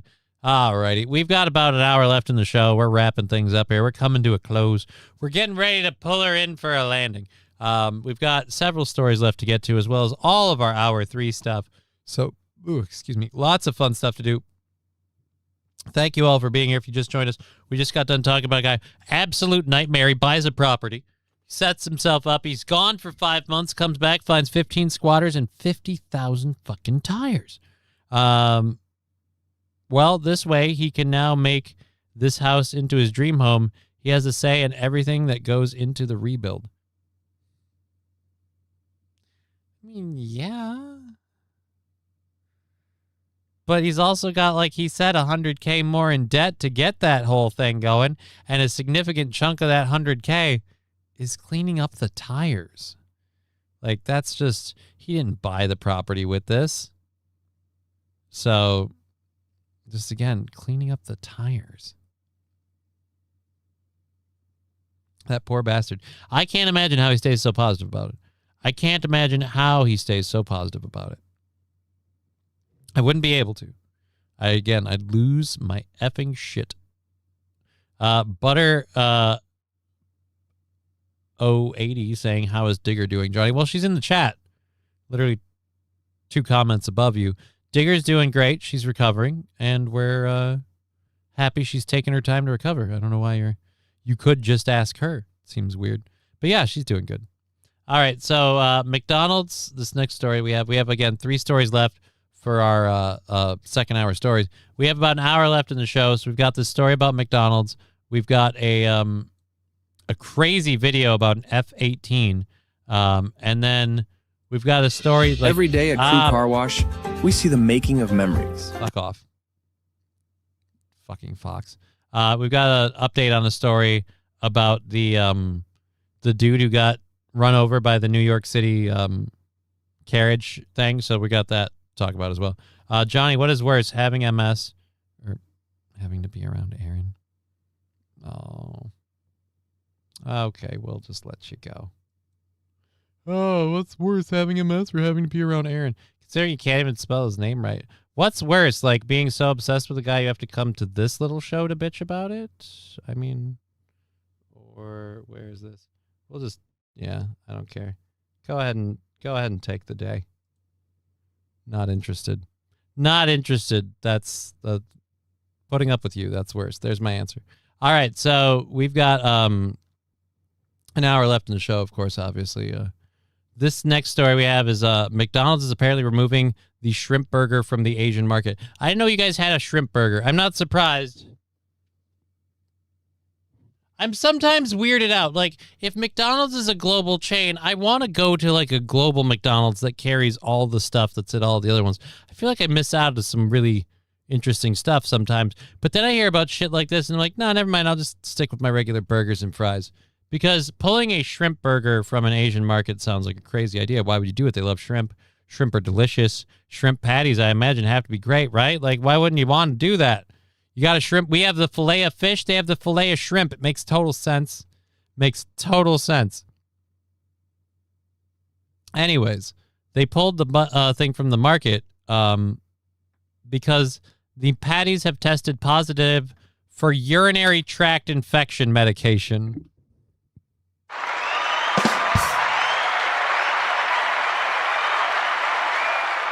See, couldn't you just sell the shrimp burger and say now it helps fight urinary tract infections? Like, if you don't taste the medication and it's still effective, does it really matter? Is it really a big deal? Why do we have to close this whole thing down? I feel like we're throwing the baby out with the bathwater here. Taiwan McDonald's announced on Thursday morning that it had immediately suspended sales of the EB burger, the double EB burger, after an importer notified that the night before that random batch testing on the shrimp patties used in the products found 0.7 ppb, parts per billion, of nitrofurans and their chemical residues, which do not comply with food safety regulations. Yeah, EB is another word for shrimp. According to the Mayo Clinic, nitrofan is an antibiotic that is used to treat urinary tract infections. The Mayo Clinic says you should take this medicine only as directed by your doctor. So unless your doctor is prescribing McDonald's shrimp burgers, you probably don't want to eat them. Oh, man.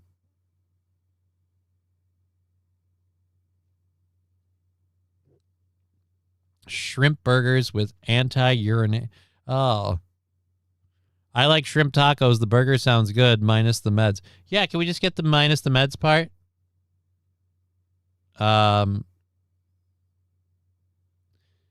Hey, lady, you don't need to go rejecting your organs to get love from us. LOL. Miss your presence. Yeah, we love having her. Well, piss. How does the medication get into all that shrimp? That's a good question. How did the medication get into the shrimp in the first place? I'm going for tests tomorrow. Hopefully get a clean bill of health. I hope you do too. I hope you do too. Stiff Burgers has Viagra in the meat. See, but then at least you know what you're in for. I need to eat I need a quarter pounder so I can fuck my wife. Stiff Burgers. How do the shrimp get mitochondrion unless they are exposed to sewage water? Can't think of any other way. Right? It had to be either through sewage water or there was some weird manufacturing fuck up. But how do you get that stuff? Like, this stuff has to be cycling. to the point where it's in their environment or it's in the manufacturing end of it. It literally can't be any other way.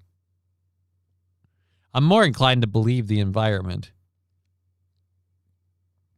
The shrimp ate a bunch of urinary tract infection medication, and it just kept right on trucking. So, how does shrimp get on a fast food menu? Well, they were shrimp burgers. They're Lexi, I don't know if you've ever worked at a McDonald's, but they probably just put it in the deep fryer like they do with the fillet of fish. So it was except it was fillet of shrimp. You get the shits from plant-based burgers. I mean, that's an argument. I don't know that I ever have.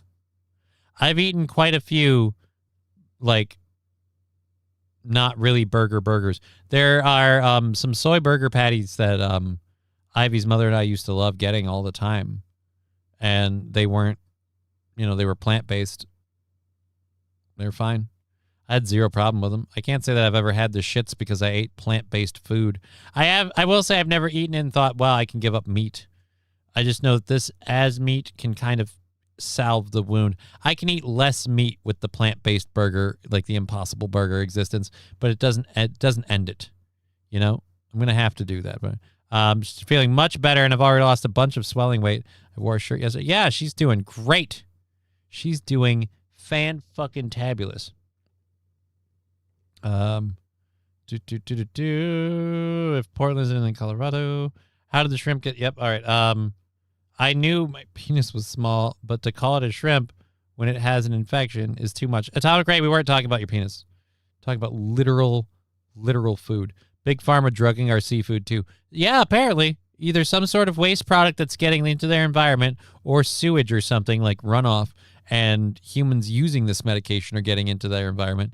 And it's, testing positive on the patties. They pulled it all, but it's only in Taiwan. So if you're in Taiwan right now and you're going to McDonald's, they don't have the shrimp burger. And this would be why. They don't want you to get a large dose of anti-urinary tract infection meds. At least Taco Bell are upfront about giving you the shits. I mean, not really. It's a passing joke that Mexican food is going to give you, you're going to run for the border, burr. It's not like they're upfront about it. They pulled the lettuce from stuff saying, look, we got to get this. And it's not like this company hid it either, St. Caesar. What do you mean upfront about it? This is retarded. Anyhow, I think I remember the Fukushima shrimp. Yeah, crazy, wild, radioactive shrimp. Now we've got urinary tract infection. Would you rather eat radioactive shrimp or shrimp that have been doused with urinary tract infection meds? Which would you rather risk? Which do you think your body will tolerate better? And how many patties do I need to be prescribed if I have a urinary tract infection? If I have the infection, how many patties are we going to take down? I just want to know, how many burgers do I need to eat and we're good? That would be a weird thing. They start making food that has this stuff I've got an infection, so I've got to eat burgers from McDonald's for the next few days just to clear that fucker up right quick. And then we'll be right back at Right as Rain with our specialty burgers. Alrighty, so we've got a video showing a fighter jet crash. Not only do we have this F-18 crashing in a video, we apparently have an interview with the pilot after he just calmly walked out of the forest. If you haven't seen, a spoiler alert about Top Gun 2, if you haven't seen Top Gun 2, it starts with Tom Cruise being a test pilot and crashing a plane and then just walking into a diner. That's not supposed to be real, though. But it sounds like that's what happened with this guy. Let's go to CBS. Boom. Video of the moments after a fighter jet crashed into a mountainside in Washington State. This was back in June. I did crash that plane, but 3 weeks before, I had a can of beans. Oh. The pilot bailed out and survived, bloodied and apparently dazed when found by a sheriff's deputy. Senior national correspondent Mark Strassman has more. final seconds of flight. You're watching a FA-18 Hornet fighter jet careen into a mountainside in Washington State. Did it crash? Dude, so we know what caused some of the fires. By then, pilot Marine Corps Major Jackson Simon had ejected. Are you the only pilot? I am, sir. Okay. And here's proof. Body cam video we're seeing for the first time of the aftermath. The Marine Corps Major had... All right, so the Marine Corps Major bailed from the plane, pulled his parachute, and he's just walking with his... he's on the phone.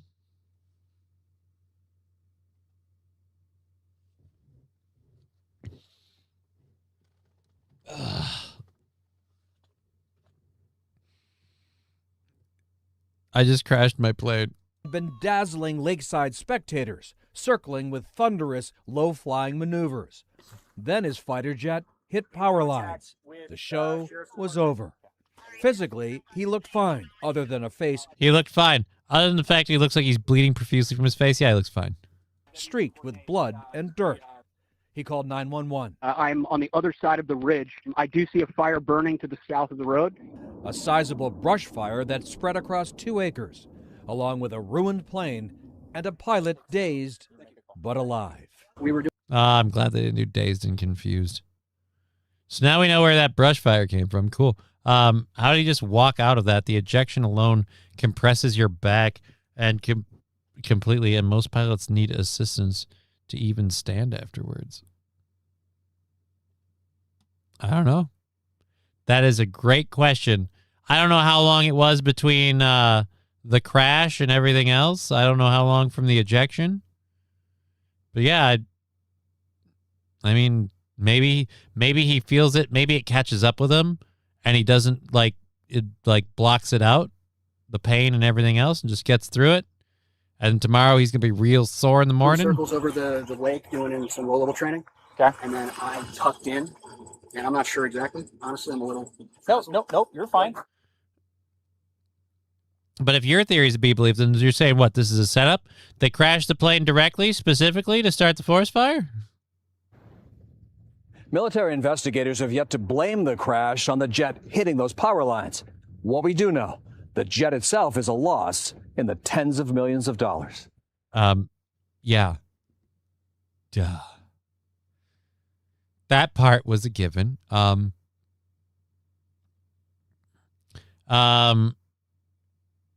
Matthew Q, yeah, you're only allowed to eject like 5 or 6 times in your entire life before they retire you on purpose because of your brain and spine. So you're saying is his ejection made him straight-tarded just a little bit more. He's a little bit closer to being straight-tarded. Oh, Los Federales with a link saying this explains it, Johnny. Oh, let's check that out.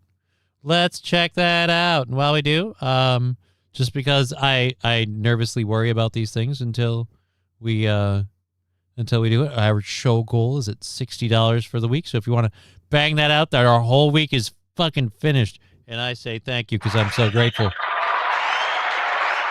All right. So according to the link we just sent here, clicking this, during a fighter ejection, a pilot typically experiences a violent instantaneous spike of 12 to 20 G-forces. Ooh.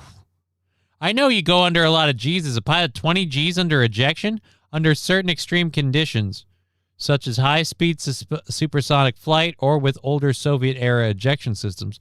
Those forces can peak as high as 22 to 25 Gs. Because the body is propelled vertically out of the cockpit in a fraction of a second, this extreme force causes severe physical trauma. Key effects on the body being spinal compression. The massive vertical force travels directly up the spine, compressing the vertebrae and discs. This can cause pilots to permanently lose up to an inch of height from a single ejection. High fracture risk. Roughly 20 to 40% of pilots who eject sustain spinal compression fractures. Extreme weight sensation. At 20 Gs, a 180-pound pilot momentarily feels like they weigh 3,600 pounds. And the duration, unlike the sustained 9G turns pilots pull during dogfights, extreme 12G to 20G plus loads of an ejection lasts only a fraction of a second, about 0.2 to 0.25 seconds to clear the aircraft safely. So yeah, it sounds like that's horrendous. Matthew Q. That's why Tom Cruise is so short. So far as I know, Tom Cruise hasn't actually ejected. But now that we're going with that, then that's like 2 or 3 times in his career in terms of in Maverick's career. So then by the end of Top Gun 2, Maverick's bailed out of a plane like 3 times, 4 times. But again, that whole plot and that whole movie is shit because we're going to believe that they're going to send him in. They're going to send a pilot who would not still be flying in the Navy into... Yeah, no, they're not. He ejected with Goose at least once. He ejected once with Goose. He ejected... I don't know if he ejected a second time in... Or no, there was 2 ejections in Top Gun in the first one, wasn't there? Because he was worried about losing the guy with him? No, he got control of the plane. And so no, he landed the plane in that one. He brought the plane back. So yeah, there's 1 ejection in Top Gun. There's 2 ejections in Top Gun 2. So he does 2 of them.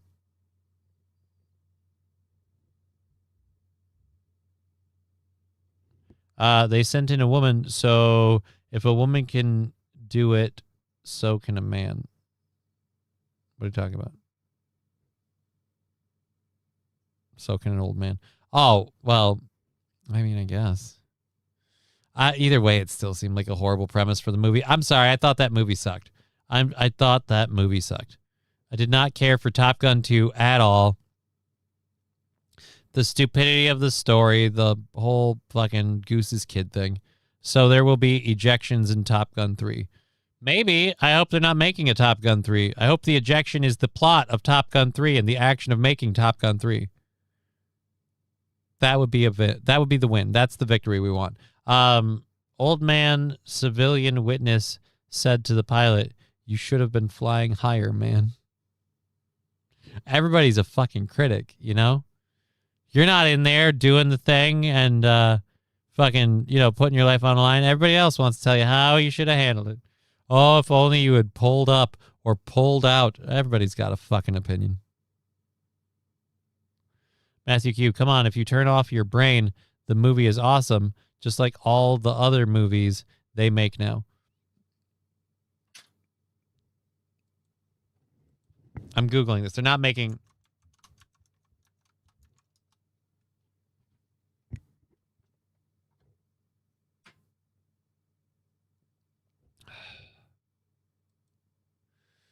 Fuck you. Yes, Top Gun 3 is officially in development. Paramount Pictures confirmed the project is moving forward with Tom Cruise returning as Maverick and Jerry Bruckheimer producing. Oh my God. Let it go.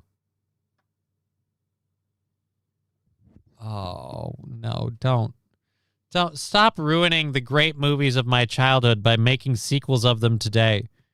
Just let it go. Let it go. Top Gun 2 was utter dog shit.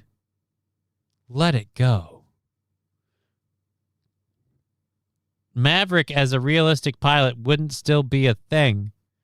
They wouldn't still let him fly. It would be over. And they're going to fucking make it. And people are going to go see it because people are dumb and they'll go watch a stupid movie like Top Gun 3. No, thank you.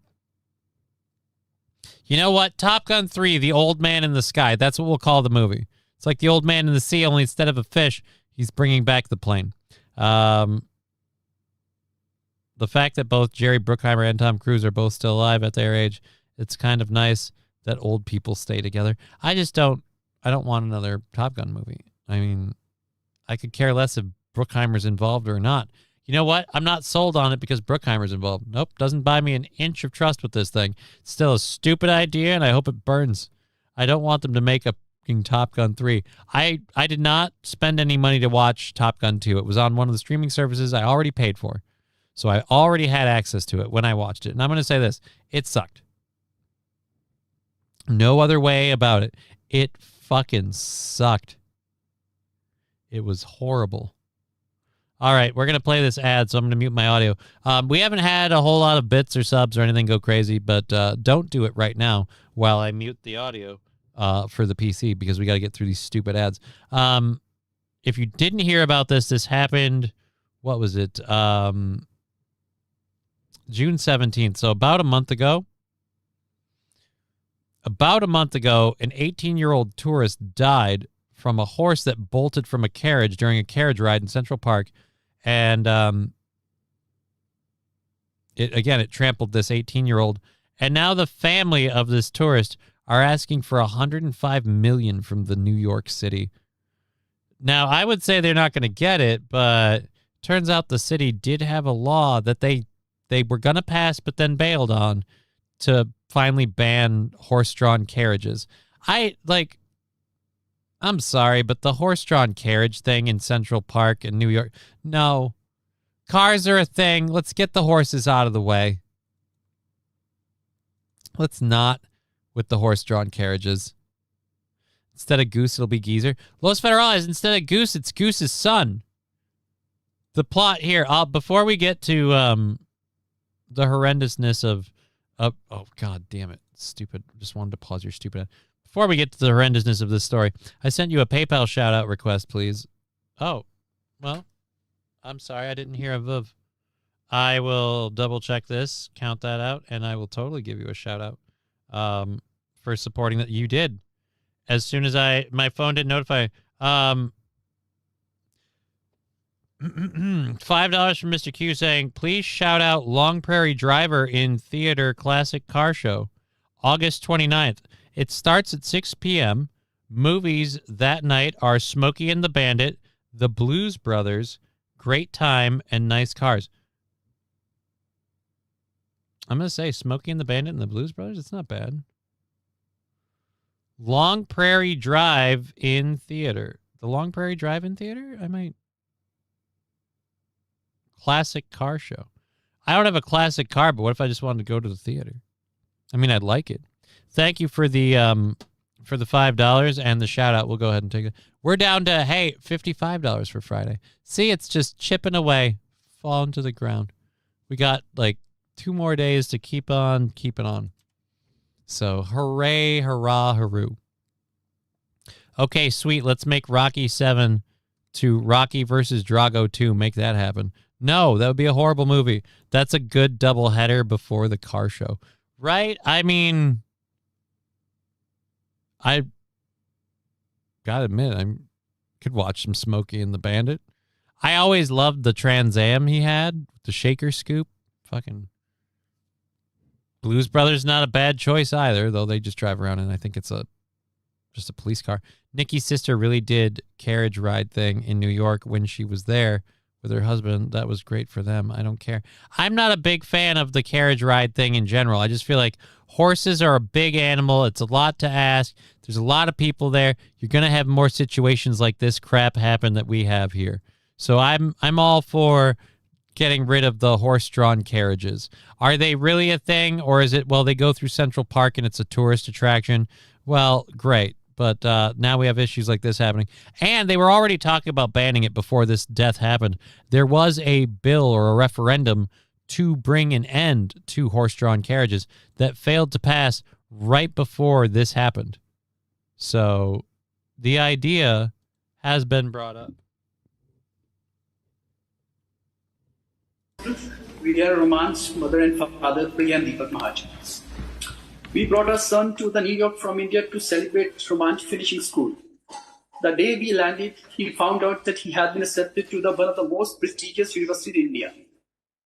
2 days later, we took a carriage ride in Central Park, and near the end of the ride, the driver stepped away from the horse to take our family pictures. The horse ran away out of control. I cannot properly describe to you the real true fear inside. Oh, I thought the horse just ran them over. They were on the carriage ride. All right. Well, now I've got a problem with you. Sitting here and poo-pooing the city going, if you had passed the bill that made carriage rides illegal, our son wouldn't be dead, is kind of bullshit because you went on the ride. That carriage, it was shaking. It was speeding. There was no one holding the reins. Right. And we could do nothing but hold on to each other and scream. My wife fell. Romanch tried to help his mother, and he too fell. Then he hit his hand on the ground, and he did not move. head to the ground. He never moved again. I kept shouting his name, but he did not move. He was 18, 6'2", obedient, smart, the boy who helped everyone whether he knew them or not, who was always sharing his ideas with me. He wanted to build something of his own. He died that day. Matthew Q saying 2 movies in those car wrecks back to back. Yeah, that sounds fun. Carriage rides are stupid, just like limousines are stupid. Right, but they're like in New York, like this isn't the thing that we allow all over the place. We just allow New York to pull this carriage ride bullshit for part of the tourism thing. I understand with the family, and they're absolutely right. If this law had been passed, their son would still be alive. It's like, right, but you also chose to engage in the activity. Is it really the city's fault that you decided to put your hands in the life of this horse and the carriage owner? Because, yeah, he hopped out. He didn't abandon his post. He didn't fail to do his job. He went to take your pictures because it's part of the whole experience. Yay, get our photos on the carriage. Yay. If this hadn't happened, you would have been celebrating it the whole time. It's a little disingenuous to suddenly be like, this needs to be stopped and you need to make this illegal and we deserve reparations because you killed our son with this practice. Like, right, but you also chose to take the ride. If the guy was just an innocent bystander, yeah, I feel bad. You're on there. It's a horrible accident and I feel for you for losing someone. But it's a little fucked up to be like, yeah, you guys should have made this illegal, so we wouldn't have chosen to do this activity. His last breath in his mother's arm while his 11-year-old brother and I... He was a tourist, like we said, Los Federales. He was a tourist to New York who apparently I thought just got run over while at like Central Park by a carriage that ran out of control. They were on the carriage ride. I stood watching. This was the last year of his life. No one planned for this or expected to happen to All right, I don't want to go for this for fucking another 3.5 minutes. I wanted him to do the part where they talk about what the family is asking for. The family of the 18-year-old tourist who died after the horse bolted during the carriage ride in Central Park on June 17th is seeking $105 million. They're alleging that stray electrical voltage may have caused the animal to panic. All right, so, but if it wasn't that, then who's responsible? Again, you want $105 million for what exactly? Ramansh Manan was visiting New York from India with his family, spending the day snapping photos around Manhattan. He suffered the fatal head injury during the June 17th incident near Cherry Hill in Central Park. His family says the unsecured carriage horse, Samson, suddenly took off while the driver stopped to take their picture. This was an avoidable accident. Right, if you didn't go on that ride. So the mother said, the allegations set forth in the notice of claim describe a preventable tragedy that followed years of warning, prior incidents, and failures to implement basic safety guards. Right, but they're not doing any of this, and you still went in on it.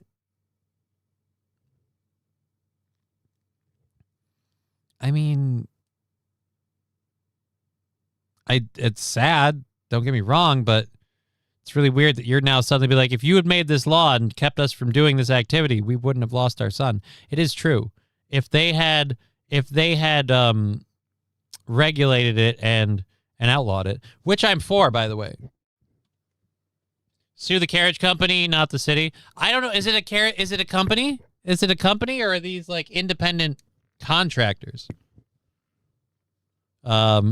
Oh, shit, I already said that. If they hadn't asked the driver to get off and take a picture, there wouldn't have been an issue. Yeah.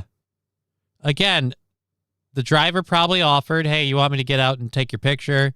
And he did. So they were about to leave, and he wants a big tip, so he's going above and beyond with the customer service. They want a snap of the memory so, we can remember, because as opposed to just telling people and remembering the things you went through, it's a lot easier to have the photos, I guess. And it's sad, all right? Like, losing somebody, it's tragic, it's sad. But, fuck that. I'm not on the whole, like, the city owes you because you went on the ride. You knew there was a risk. You knew there was a risk when you rode in the carriage. But also, on the same page, outlaw the fucking carriages, okay? It's 2026. We can be done now. Horse-drawn carriages. Unless you're Amish, I don't think the horse should be pulling you around. Unless you're Amish or you're working the field and you really want to keep it old school, I don't think we should be dealing with the horse as a mode of transportation.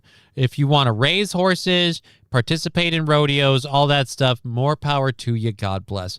But the idea that we're going to have a tourist industry built around the idea that somebody is going to guide a wild animal with a giant metal cart behind them and all of us just ride on it for funsies, yeah, no, let it go. I mean, we don't need this. It doesn't need to be a thing. Wild saffron, it was probably a squirrel.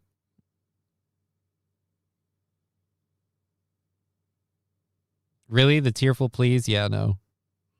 Enough of this is probably a squirrel. The tearful please. It's that, and they're asking for 105 million. No offense, dude, but we only gave St. George Floyd's family 27 million, and that's when he was wrongfully murdered by a cop who followed basic procedure and died of a drug overdose. But I mean, your dude just got hit by bad luck with one horse. I mean, I don't see 105 million. Is it wrong for me to feel like the family's trying to make a money grab out of that? Like, no offense, how much is 105 million in your local currency? What's USD to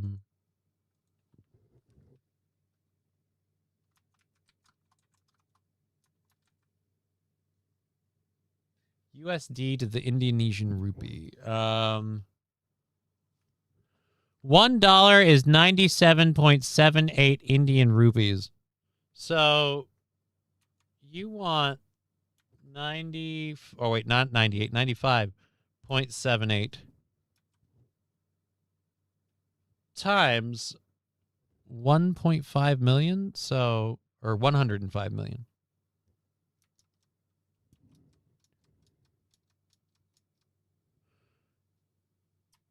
So you want quintessentially to be paid 10,056,900,000 rupees. You want to be a billionaire in India. How many? And now let's look up how many billionaires are there in India.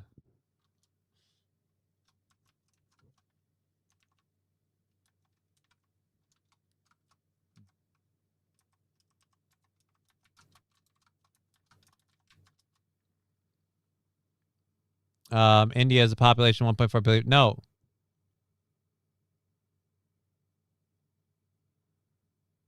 Oh, 1 billion US dollars. They have 229 billionaires in that country. People with a net worth over 1 billion US dollars. That doesn't make sense. That's a lot. We don't have that many billionaires here. Huh. It's probably because of all the phone scams. Do not redeem, says Mr. Q.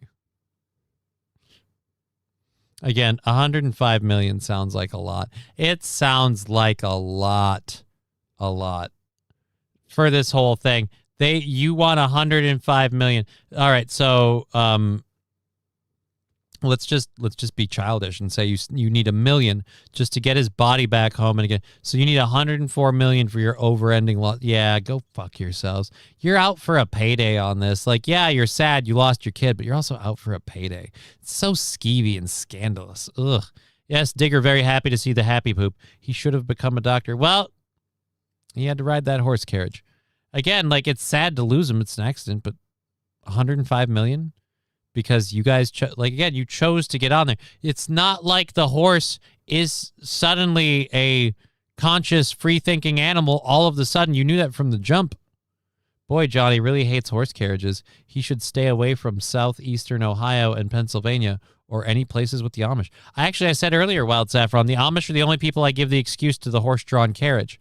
I'm saying if you live in a modern society and you're part of a modern society, like those horse-drawn carriages have people whose job it is to handle the horses, and then they get in their car and drive home, okay?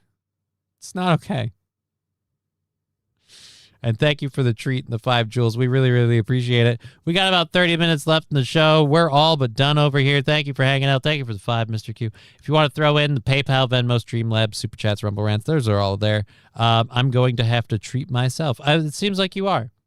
And I appreciate that you're treating us on this channel. So let's grab our third hour stories now that we're done with that. That is that is, again, it's just, I feel bad for you, but then what seems like a very obvious money grab part takes away the part of me that feels the sympathy. It's a little difficult. At any rate, we got a couple of different things to talk about for our last hour. We talked about this one earlier. Oh, we did this already. Why is this still in the prep sheet? Why is that still there? We did that one already. Let's grab this. Where the Bear KFC. Yeah, we'll cover that. There we go. Oreo fried cookies. We were talking about things that were available in China and various other things. Well, we've got another one to tell you about. Apparently, Oreo in China launched a limited edition chicken-flavored cookie, replacing Oreo's signature cream with a savory filling designed to recreate the taste of KFC's original recipe. The cookie is still an Oreo. It looks like an Oreo. It just... What the fuck? The hell? Oh, that's the website. Fuck you. Okay, so the cookie keeps Oreo's familiar chocolate wafers while the center swaps the usual sweet cream for a savory blend meant to evoke KFC's fried chicken seasoning. No meat included. Each cookie also bears KFC's logo on one wafer where Oreo's own mark would normally appear. The collaboration is part of Oreo's limited edition Playful Time Travel collection. The box trades Oreo's signature dark blue for KFC's red and white, and the fried chicken imagery printed beside the stack of cookies, a second flavor, retro popcorn, launched alongside the KFC edition. Oh, this is gross. And this is all in China? Why don't they do this stuff in America? Probably because it would fail. The products are listed on the Chinese e-commerce platform JD. Neither company has announced plans for international release, meaning that consumers outside China would need to go through a third-party importer to obtain them. Who's doing that? Who's going third-party to obtain KFC Oreos? R.I.P. ZZ Top drummer, 77 years old, Frank Beard. Oh, no. Indeed, R.I.P. Frank Beard. I'm not covered in cedar dust. Put the clear coat on. I hope she's happy. Oh, I hope she is too. Hallmark movies love a good carriage or sleigh ride. Yeah, but that doesn't make them good. Again, this was a matter of time. They were already planning to close it down. I feel like we're way past the point of keeping the horses in Central Park. So, time for Bud and PBR. Well, good for you guys. We've got about a good 20 minutes left in the show. So, I am not doing any of those things. I also am not looking to smoke a lot of weed. I kind of cut back a lot. So, we'll do our 420 burn, and then I probably won't do anything until after Raid tonight. It's the first new season, so I've got a couple of traditions to maintain. Mostly ordering a pizza. I always order a pizza on the first Raid of the season. Shut up. Everyone has their... Why is it sports fans can have their own religions, but if you play a freaking video game, you can't have a fucking tradition? Does the shrimp story count as an animal story or just food news? Wild Saffron, I'd say it counts as both an animal story and food news. And then the story we just did about the horse in Central Park, definite animal story. This latest one about the KFC cookies, kind of animal news and food news at the same time. There's no actual chickens involved, but the cookies taste like they're made out of chicken. Pab Fargo, they have meat-flavored chips in the UK. What's meat-flavored? Like, why are you going to the work of flavoring things like meat? Just eat meat. You know what has meat flavor? Meat. You don't need to do any extra steps. You can just eat the meat. All right, let's delete this so I don't end up doing this again later. Because this is a hilarious story. So yes, we've got this story here. Oh, I guess a couple of them we're going to have to do. Wait a minute. More than 90,000. Oh, we did this one already. Boom. And we've got a raccoon. I do have some animal stories. I've got I've got a story about a shipwreck and some other things. So we have a couple things. They have meat flavored chips in the UK. You know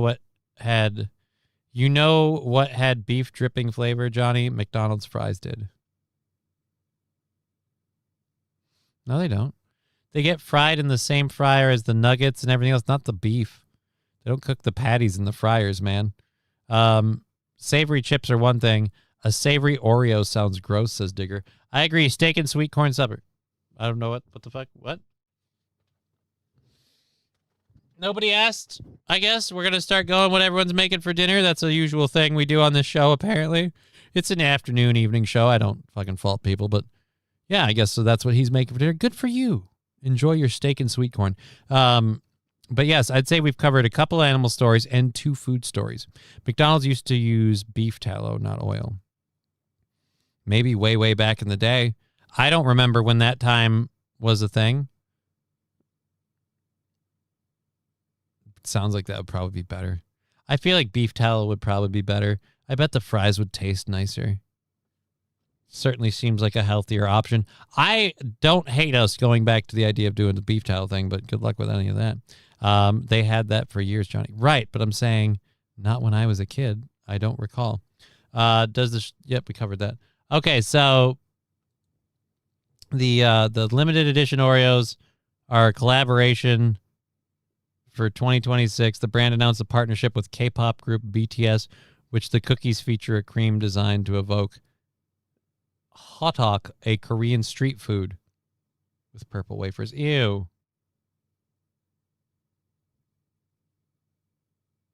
So they're just making weird Oreos to see if people will eat them in China and Korea. Which isn't surprising if they go to KFC, because I found out South Korea apparently really loves KFC. South Korea are big fans of KFC. They love that shit.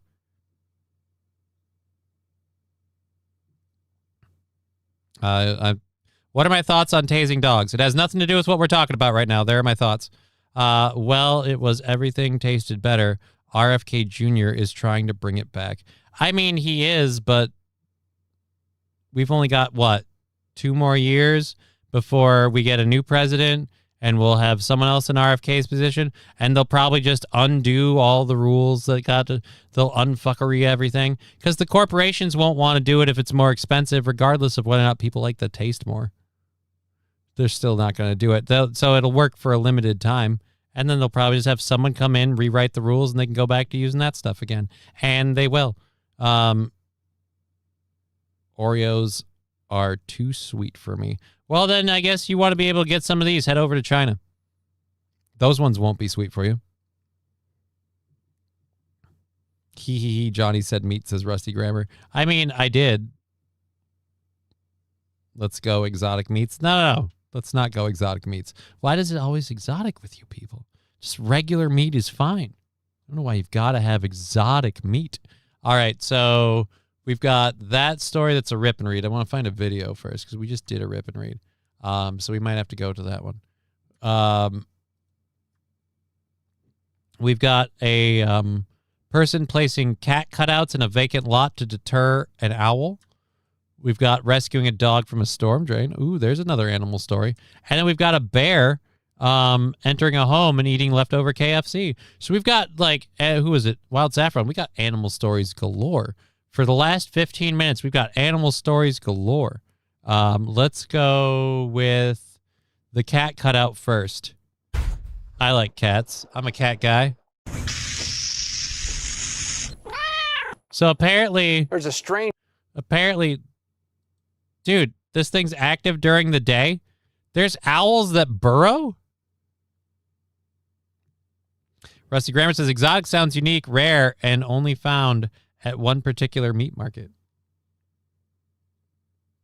But I don't have a meat market. So why has it got to be exotic? Because we're not even real. Seems like exotic rhymes with erotic. Yeah, I was aware. But I don't know if I don't like the idea of sex and food.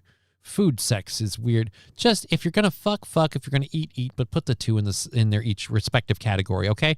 I don't even like it if you do it in the same place, okay? So like if you're gonna bone on the table, don't eat on the table for a significant amount of time. And if you're going to eat in the bedroom, then don't have sex there. Like that's just don't put the two together. Food and fucking belong in their own respective categories.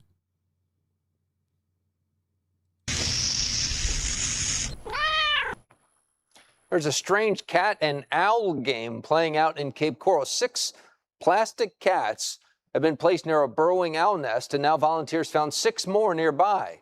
We're covering the Gulf Coast off Southwest 25th Place. Are these having any effects on the burrowing owl? First of all, the fact that there's an owl that burrows. I didn't even know that was a thing.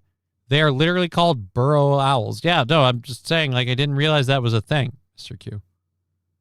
I didn't realize this is happening in Florida. I didn't realize this was an actual thing. In Cape Coral, where reporter Madison Zaleski is asking who put them there.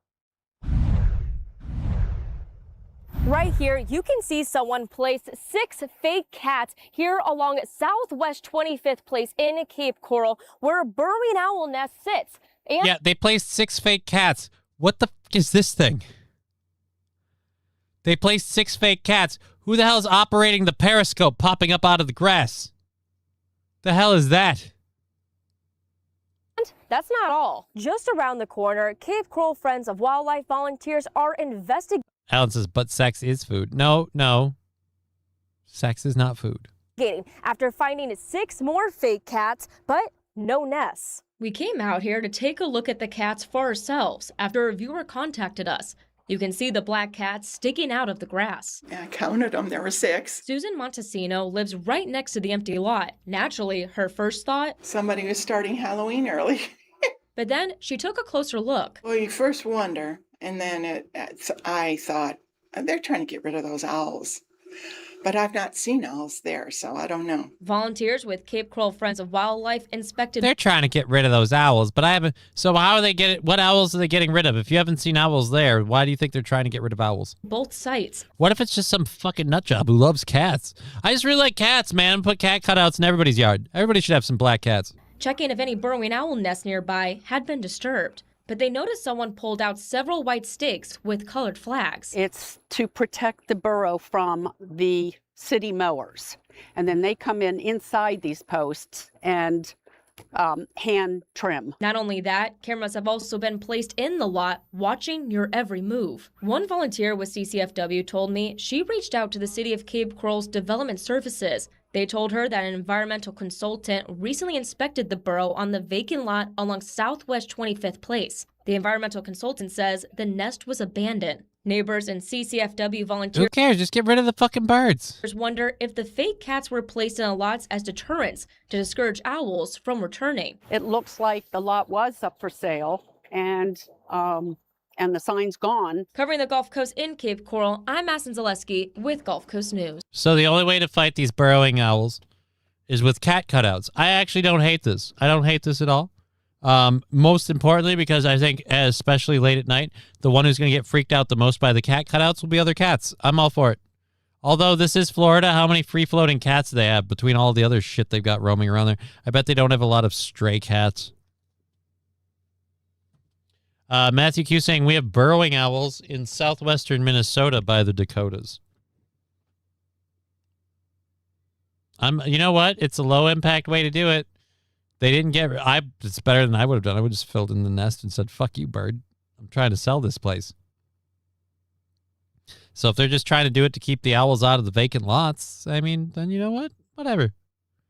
I thrifted some Halloween cat cutouts, says Ashley Casey. Nice. You can use them for your burrowing owls if you have that problem. Dang, it's like people who protect them kill deer birds. No one cares. What are deer birds? This is getting way outside of my purview. I didn't know that owls burrowed in the ground. Now you're telling me there's such a thing as deer birds? What, do they have antlers? Do they go rutting? What are deer birds?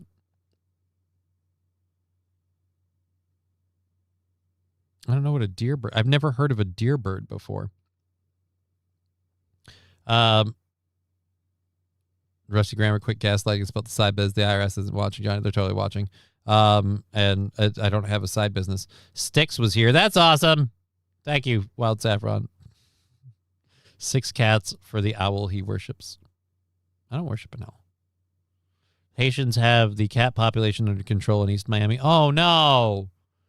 See, wouldn't it work better if you said Chinese do? Last burrowing animal I saw was a rodent in New York City wearing a kippa. Oh, that's not. I shouldn't have read that out loud. I don't support that statement, sir. We're 2 minutes away. Why do you have a negative view on animals? Almost like you hate anything that's not a cat. What are you talking about, a negative view on animals? I was just saying the birds are in the way of selling the property. It's not a negative view. I'm saying get the birds out of there. And what's the negative view about saying I'm happy that they found a low-impact, no-harm way to get rid of the owls? Why are you determined to make me have a negative? It's not a negative view on animals at all. I just simply don't feel a whole lot of respect for holding up selling a property because the birds are living on it. Get rid of the birds, which the cats did. I was in favor of this whole thing. So that's your problem. Alrighty, so our next story we have is a dog missing for over a month was found in a storm drain. And that, good, by the way. I'm glad. The dog survived for over a month found in a storm drain. What the did he eat to get in there? It's crazy, right? Yes, you do. Don't apologize to YouTube. They won't even monetize you. What are you talking about? Yes, you do. What? Like, yes, I don't know. Again, Rusty Grammar, there is no actual meat market. It's not a real thing. There's shirts on the merch store that we have in the links. Oh, I didn't pin the link in the Rumble chat. Oh, well. There's shirts we have in the merch store and stuff like that, but it's not a real thing, my friend. Killdeer is a local bird here. It's a ground nesting bird.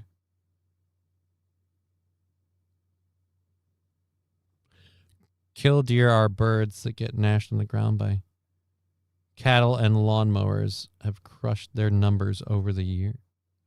Wow. Well, I mean, like, the lawnmowers you can maybe do something about. What are you going to do about the cows? You going to start teaching the cows not to step on the birds? It'd be nice if you could do something about the cows.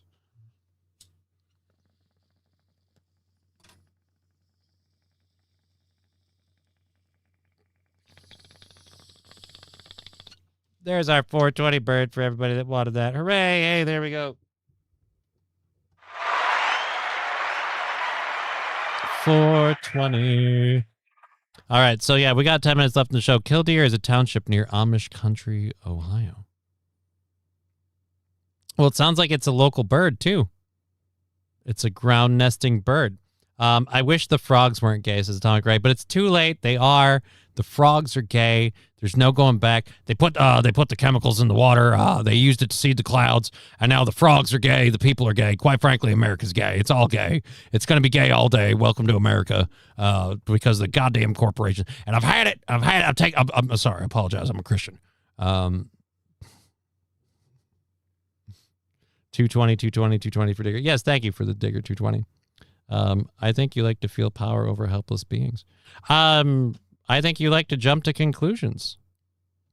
Animals included. It's not healthy. You get to decide where the birds lay eggs now. Did I say anything? You see, again, you jump to conclusions. I never said anything about eggs. I simply said get the birds out of there. I said I supported the very, very non-impactful way that it was done. So I think you started with a conclusion. You wanted me to be a piece of shit, and that's the piece of shit you wanted me to be, and you worked backwards from it, but it's not. Again, if you can go back and check, because it literally, like, I don't know if your brain is that short, but it literally happened just a second ago. I said I was in favor of the cat way because it was zero impact. I wanted the result, and I was just as happy to not affect the birds if we didn't have to. Anything, like I said before, anything under that, it's on you. Anyway, so this dog survived for a fucking month in a storm drain. What does a dog eat to survive for a month in a storm? I get that the water's there. What did the dog eat to survive for a month?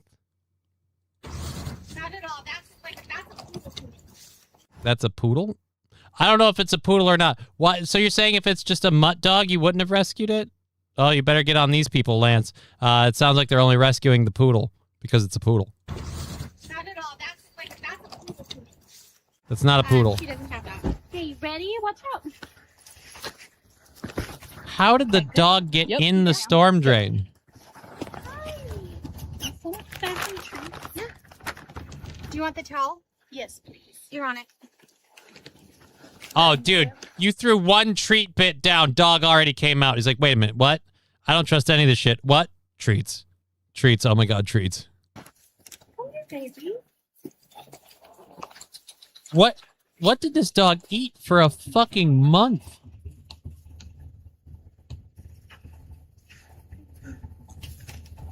Doesn't seem like it trusts people very much. How did they know the dog was there? We got her.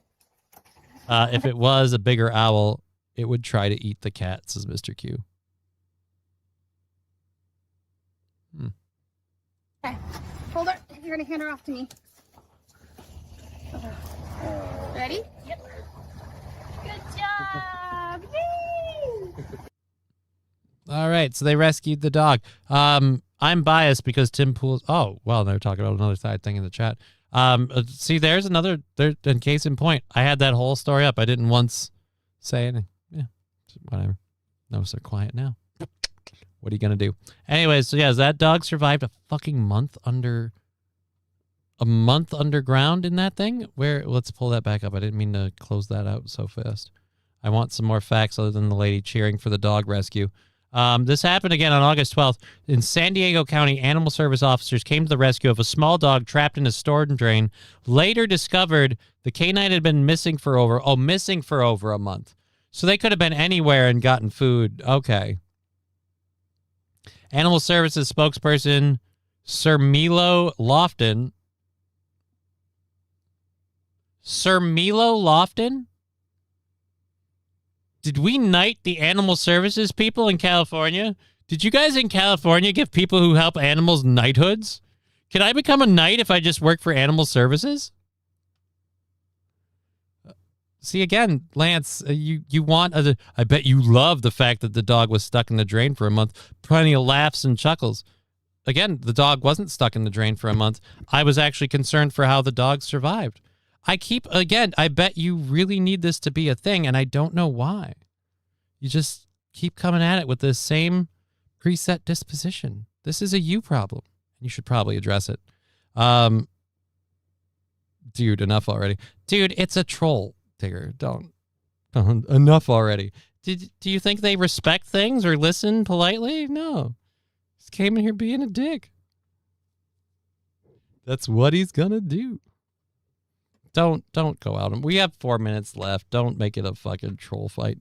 Fuck that noise. We have 4 minutes left. We've got our goal where it's at and everything else. We've got a couple of fun stories. And again, the only person who believes an ounce of what he's saying is Lance, so it doesn't really matter. Johnny's exotic knighthoods. I would take a knighthood for joining the animal rescue services, but I don't want to live in California. Can I go to California, get knighted, and do it here? Can I do it from Minnesota and still have the knighthood? That's what I'm interested in. But Sir Milo Lofton said officers responded to Felicia Avenue in Spring Valley on Monday on a report of an animal trapped in a storm drain. Again, how did people notice there was an animal in there?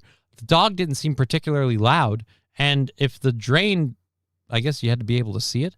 Officers arrived to find a small dog unable to climb out of the hole. An officer climbed into the drain and used treats to gain the canine's trust before hoisting her to another officer waiting above. Staff brought her to the Bonita Animal Shelter, where she was cleaned, fed, vaccinated, and checked for a microchip.